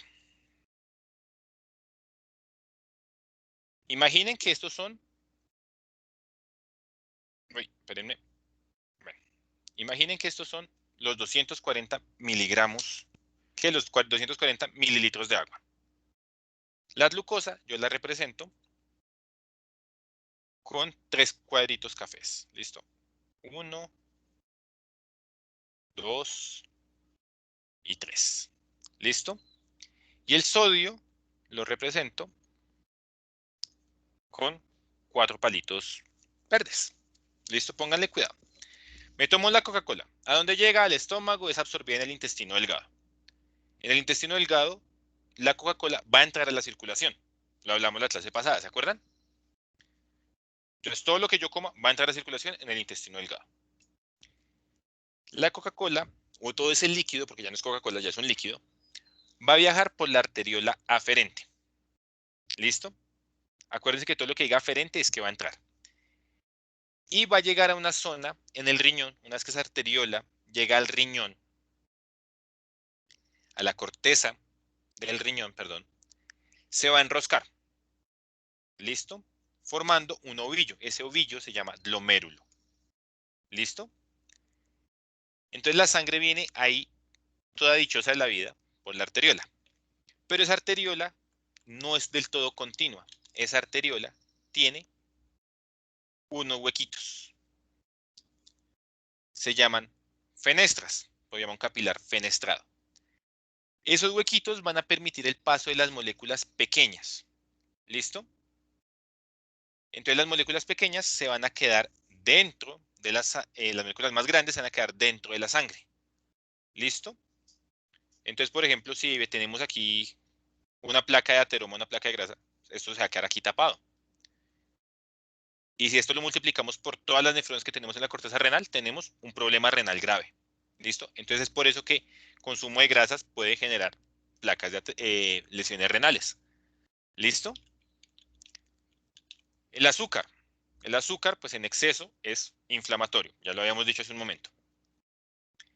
Entonces, pues el azúcar va a inflamar esas fenestras, haciendo que las fenestras se cierren. Por eso se ha asociado la Coca-Cola a la diabetes y la diabetes a las lesiones renales, porque el azúcar genera que estas fenestras se queden ahí tapadas. Entonces el azúcar queda circulando, pero no es eliminada. Y tampoco la sangre va a circular bien.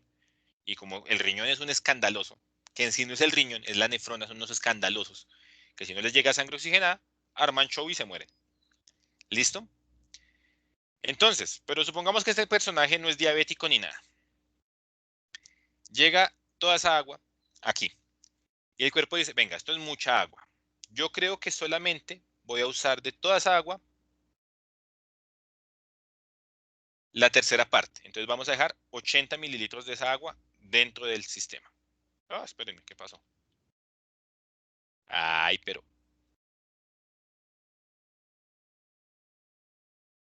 Listo, vamos a dejar 80 mililitros de esa agua dentro del sistema.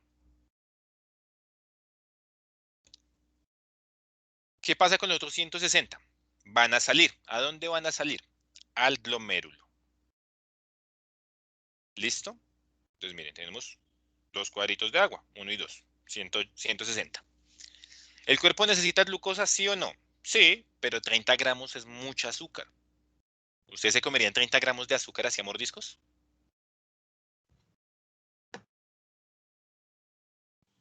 No, Pero esa es la agua de panela. Cuando uno prepara una agua de panela le echa un taco de panela. Entonces aquí viene otra cosa. Pero una agua de panela fría como que no pega tan duro. La agua de panela es caliente para que el cuerpo no la rechace. La Coca-Cola se toma fría porque la Coca-Cola caliente sabe feo. Y además la Coca-Cola tiene una cosa que me olvidé anotar acá, que se llama bicarbonato, ácido carbónico. Ese ácido carbónico disminuye el sabor de la Coca-Cola. ¿Listo? Por eso la Coca-Cola sin gas sabe tan feo. Regálame un segundito que el joven Rocco está que me tumba la puerta. Hola, menso. Pasa. Ya llegó. Rocco es mi perrito. Después se los muestro.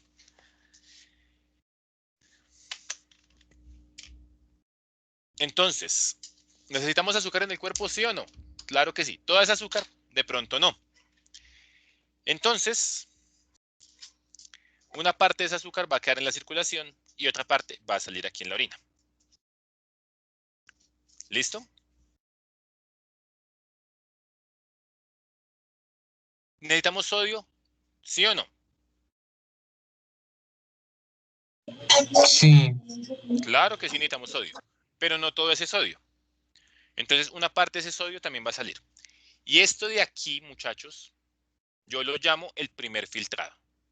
Esto todavía no es orina, pero ya está muy cerca de ser orina. ¿Y por qué no es orina todavía? Porque una vez que en el glomérulo se ha formado el primer filtrado, vamos a pasar ese primer filtrado a esta zona, que se llama túbulo contorneado proximal. Túbulo contorneado, ¿por qué? Porque es un tubo enroscado. Proximal, ¿por qué? Porque está cerca del glomérulo. ¿Listo? Y aquí es como si la nefrona reconsiderara y dijera, no, espere. Vamos a calmarnos. El agua está muy cara. Hay niños en África muriéndose de sed. Entonces no podemos desperdiciar agua. Entonces vamos a reabsorber más agua. Vamos a absorber más agua. ¿Listo? Entonces va a absorber más agua. Y esa agua la va a devolver ¿a dónde? A la circulación. ¿A través de dónde? De estas células llamadas yuxtaglomerulares. ¿Listo? Por presiones de cargas y eso las va a pasar ahí. Dice, bueno, el azúcar. Hay mucho azúcar que estoy desperdiciando y el azúcar no se puede desperdiciar. Uno nunca sabe una hambruna.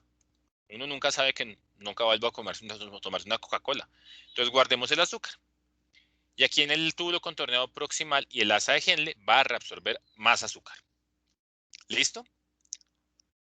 Entonces, ¿qué nos queda en la orina? Un cunchito de sodio y nos queda agua. Entonces, pues dice, bueno, pues yo creo que ya ahora sí puedo orinar. Entonces la orina, el asa de Henle, se llama asa de Henle porque parece un colgandijo ahí, de Henle porque fue el primero que la vio, envía esa agua, esa orina, al aparato, al túbulo contorneado distal. Se llama túbulo contorneado distal porque pues toca dar una vuelta larga para llegar allá. Y ahí absorbe aún más agua. Entonces al final, ¿qué botamos? El agua que no nos servía. ¿Por qué la orina huele tan a feo? ¿Por qué la orina huele a amoníaco?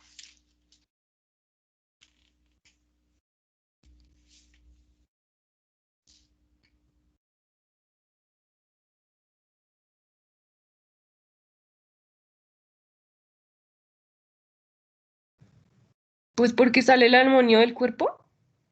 ¿Y de dónde sacamos amonio?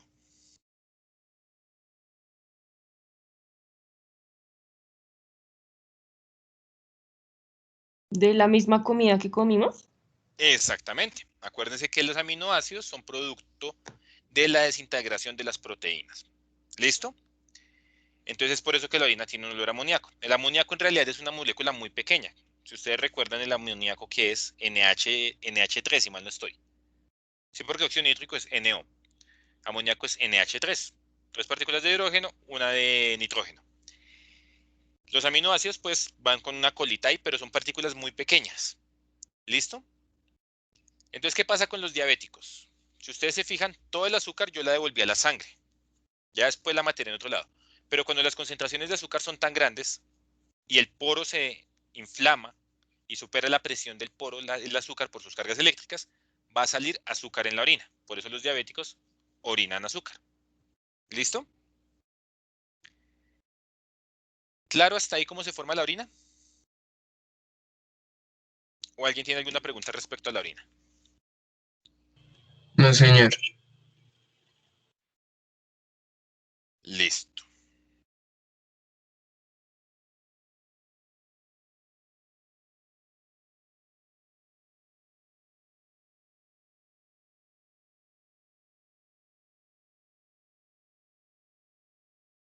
La pregunta, lo del calcio, listo. Entonces, la pregunta de Laura, ¿cuál era? La retención de líquidos. Entonces, ¿qué pasa? Si los vasos se inflaman, esos vasos tan chiquitos se inflaman y se obstruyen, pues se van a retener líquidos. ¿Por qué? Porque el líquido no va a salir por la orina. Entonces, pero tiene que ir a algún lado. Entonces, recordemos cuáles son los 3 espacios. ¿Sí han escuchado los 3 espacios del cuerpo? Si no, no se preocupen, yo se lo explico. Espacio capilar. Espacio intersticial. Y espacio intracelular. Lo normal es que el agua pase del capilar al intersticial y del intersticial al intracelular. ¿Listo? Pero, cuando este capilar, por ejemplo, si estamos hablando de un capilar fenestrado, una arteriola, se tapa y no hay forma de pasar el agua, él no se va a quedar ahí. No tiene forma. Entonces rebasa, ahora sí sale lo que dijo Ana, aunque pues no se explota, pero sí sale el agua al espacio intersticial. La célula ya está llena, la célula tampoco tiene cómo movilizarse. Entonces, ese espacio intersticial es donde va a quedar y se van a formar los edemas. ¿Listo? Entonces, esa es la retención de líquidos que decía Laura. Ahora, respondiendo a la pregunta de Gabriel, ¿qué pasa con la presencia de calcio en la orina? Consumimos calcio todo el tiempo.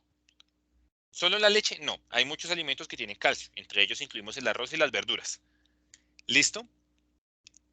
Cuando tenemos un problema renal, el calcio va a alcanzar a salir. Normalmente la orina trae muy poquito sodio y muy poquito calcio, pero son cantidades tan ínfimas que ni se detectan. Pero, ¿por qué? Porque todo se queda circulando en sangre. Pero a veces pasa lo mismo que pasa con el azúcar. Estos poros se dañan tanto, esas fenestras se dañan tanto, que el calcio empieza a salir y el sodio. Y si ustedes se han fijado, el calcio y el sodio en realidad tienen tendencia a cristalizarse. Y es cuando se forman los cálculos urinarios, que duelen terriblemente. Yo he escuchado mujeres decir que prefieren tener un parto que tener otra vez cálculos urinarios. ¿Listo?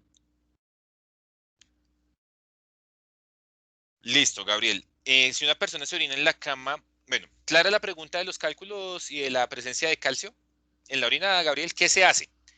tomar mucho líquido, disminuir la ingesta de alimentos que tengan estas sustancias y dependiendo del tamaño del cálculo, se puede operar o se puede extraer. Yo el cálculo más grande que he visto en mi vida medía como 10 centímetros por 5 de ancho y se parecía a la cabeza de un fémur. Y me di cuenta que era un cálculo hasta que lo olí, porque olía a orina. Si no, habría jurado que eso era la cabeza de un fémur. Es que, bueno, les cuento esa historia mientras Gabriel me escribe ahí. Pero eso fue incontinencia. porque operaron a la persona, ¿cierto? No, yo estaba rotando por medicina legal. Me gustó mucho la medicina legal y yo de chismoso estaba chismoseando que estaba haciendo otro médico en otra mesa. Y me dice, venga, chino, que sea de chismoso, venga y mira. Pues, ¿quién dijo mío? A mí me encantaba mirar y ser chismoso porque así aprendía. Y cuando vi, me muestra una cosa que se veía de esta forma.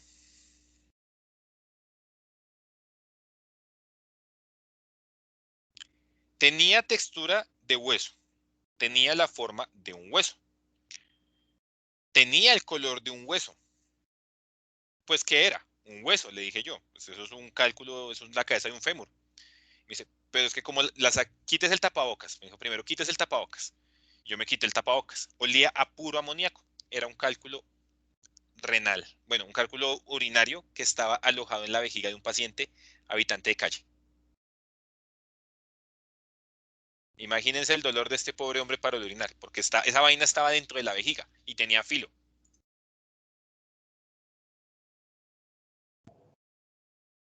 ¿Listo? Terrible. Sí, eso fue tenaz y yo quedé como que, güey, ¿eso en serio se podía? Y me dice, no, no se puede, normalmente no se puede, yo nunca lo había visto, por eso lo traigo a que lo vea también. Yo, pues gracias por el detalle de invitarme. Uno desarrolla un gusto un poquito mórbido por ciertas cosas. ¿Listo? Entonces, respondiendo a la pregunta de Gabriel, la incontinencia.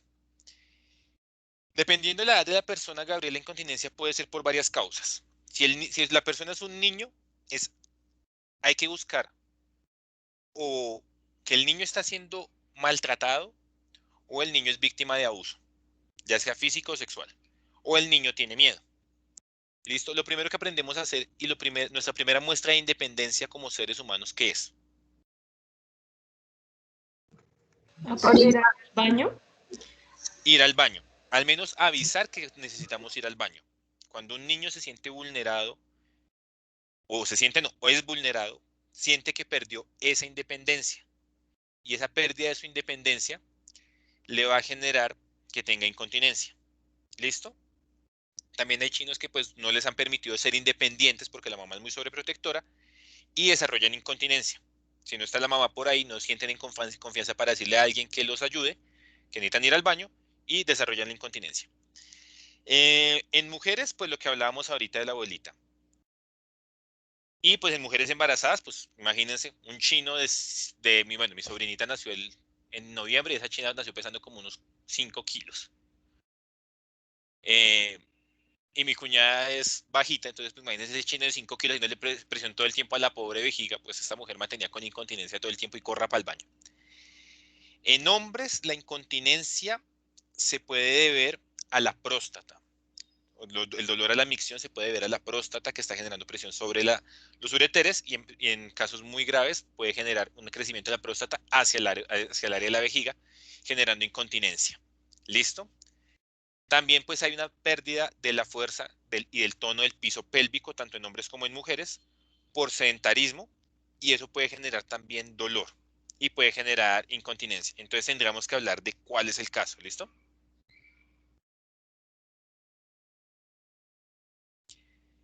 Bueno, les voy a pedir, vengan, fuera de chiste. La vez pasada los dejé ir a las 4 en punto. Hoy les voy a pedir que me regalen 5 minutos. ¿Listo? Porque quiero que hablemos de cómo se regula la presión arterial con la, con los riñones, cómo los riñones están involucrados en la regulación de la presión arterial y cómo funciona eso. Y después de eso les voy a pedir que me regalen 5 minutos y no se vayan. ¿Listo?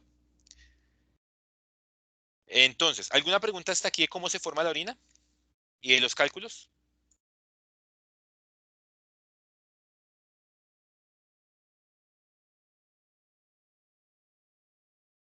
Nope.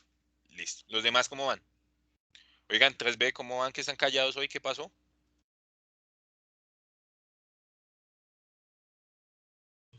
Bien, profe. Bueno, si alguien se siente perdido, no sientan apabullados. Aquí somos todos igual de ignorantes en muchos temas, entonces no les dé pena preguntar. Bueno, entonces sigamos. Alejemos esto un poquito. Aquí. Entonces, habíamos dicho que el riñón tiene la posibilidad, o la capacidad más bien, o la posibilidad de ayudarnos a regular la presión arterial. ¿Cómo es esa vaina? Este sujeto, ¿cómo se llamaba el de la semana pasada? Al dolorido. Bueno, este es amigo de nuestro personaje de la semana pasada. Ese fue el que le dio la milanta incluso. ¿Listo? Y se fueron a comer hamburguesa. Y este es otro cochino que no se lava las manos después de ir al baño. Entonces, no se lavó las manos después de ir al baño, le dio una diarrea terrible y terminó caminando para su casa.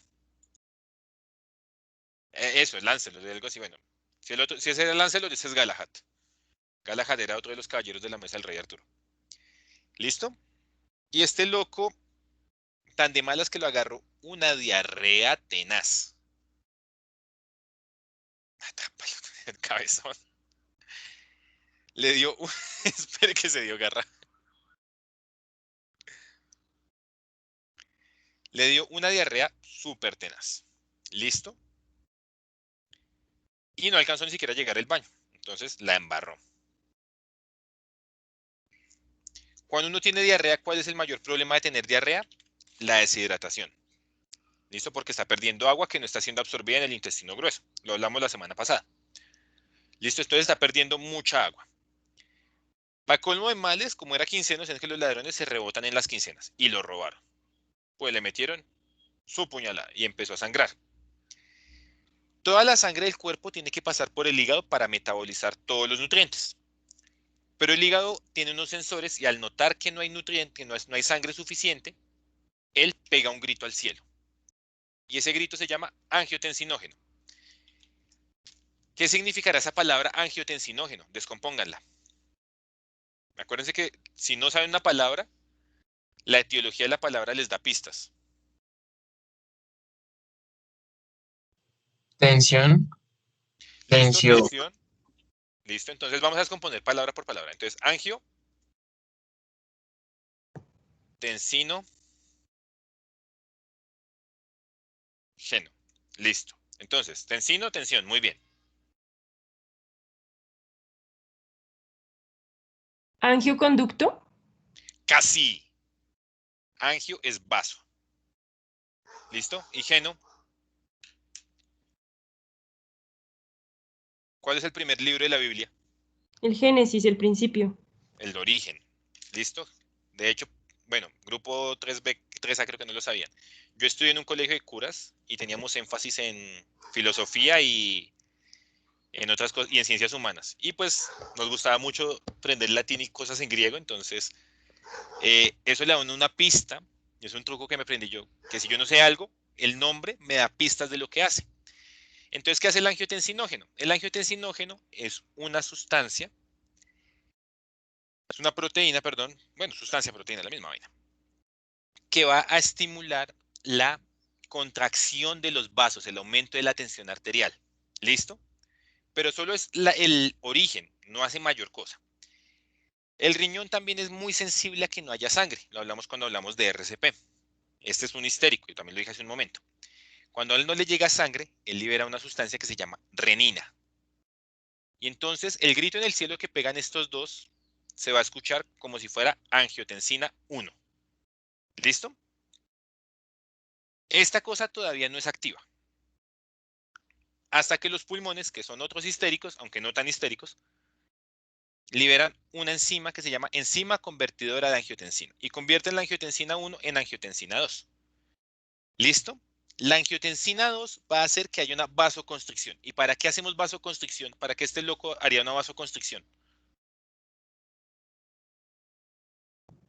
Para dejar de perder sangre. Exactamente. Tengo el vaso en un momento. El vaso está perdiendo sangre de una manera porque tiene ese huecazazo ahí. El mismo vaso yo lo hago que se apriete, pues el hueco también se va a apretar. Y si el hueco se aprieta, pues la pérdida de sangre va a ser menor. ¿Listo? Entonces, ese es la angiotensina, hace una vasoconstricción. Pero también tiene otro efecto, y es que nos va a estimular la secreción de aldosterona. La aldosterona es una hormona, la hablaremos la otra semana, pero una de sus funciones a nivel de la presión arterial es que va a disminuir el movimiento de la bomba sodio-potasio ATPasa, impidiendo que el potasio vuelva a entrar a la célula. O sea, el sodio se queda dentro de la célula. ¿Por qué? Porque al quedarse el sodio dentro de la célula, el sodio arrastra agua. Entonces el agua se va a quedar dentro de la célula. Entonces vamos a evitar también perder agua. ¿Listo? ¿Ustedes creen que este loco así apuñalado y poposeado va a tener ganas de orinar? No, yo creo que no. ¿Será que Ni sí? poquito. No, ni poquito. Porque está perdiendo agua. Entonces su cerebro va a liberar hormona antidiurética, y su hipotálamo, perdón, va a liberar hormona antidiurética. Esa hormona antidiurética, pues, contra diuresis o formación de orina. Entonces, contra la orina. Entonces, no va a permitir que lo orine, porque necesita reabsorber toda la cantidad de líquido posible para no morir. Y por último, si pasan ustedes y almas caritativas, le llevan una botella de agua, ¿cómo se la tomará él?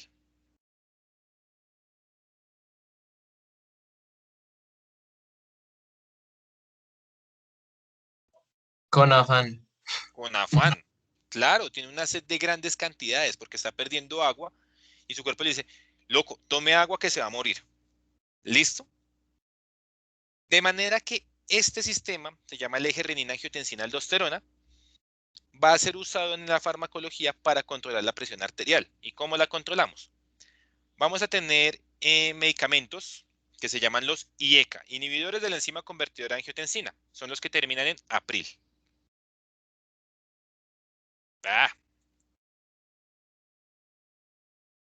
Listo, en alapril, captopril, todos estos locos. Entonces, si podemos formar todo el escándalo que querramos acá, una persona con la tensión arterial alta porque su riñón sus vasos están bloqueados y no permite el paso, la llegada de sangre al riñón, ni al hígado, porque el hígado también se ve perjudicado. Entonces va a formar estas sustancias, ¿no? No llega sangre no porque no haya sangre, sino porque las arterias están bloqueadas. ¿Listo? Entonces, ¿qué va a hacer? Va a liberar y va a llegar hasta acá, hasta la angiotensina. Pero nosotros bloqueamos acá. Perdón, ahí no. Bloqueamos acá. Entonces queda la angiotensina circulando, pero nunca se forma la angiotensina 2. Y si no hay angiotensina 2, pues no se va a formar, no va a ocurrir la vasoconstricción. Van a haber otros medicamentos que se llaman los ARA. ¿Los han escuchado? No, señor. ¿No? Bueno, los medicamentos ARA son los que bloquean los receptores de angiotensina 2. Entonces ahí no actuamos bloqueando la enzima convertidora de angiotensina, sino actuamos bloqueando el receptor que genera la vasoconstricción. Entonces se forma la angiotensina, pero no hay quien le reciba. ¿Listo? Y si no hay quien la reciba, pues no va a haber vasoconstricción. Así controlamos la presión arterial. Van a haber otros medicamentos que estimulan la diuresis, van a haber medicamentos que inhiben la acción de la aldosterona, pero pues ya no hacen parte del eje renina-angiotensina-aldosterona. ¿Listo? ¿Alguna pregunta hasta acá, muchachos?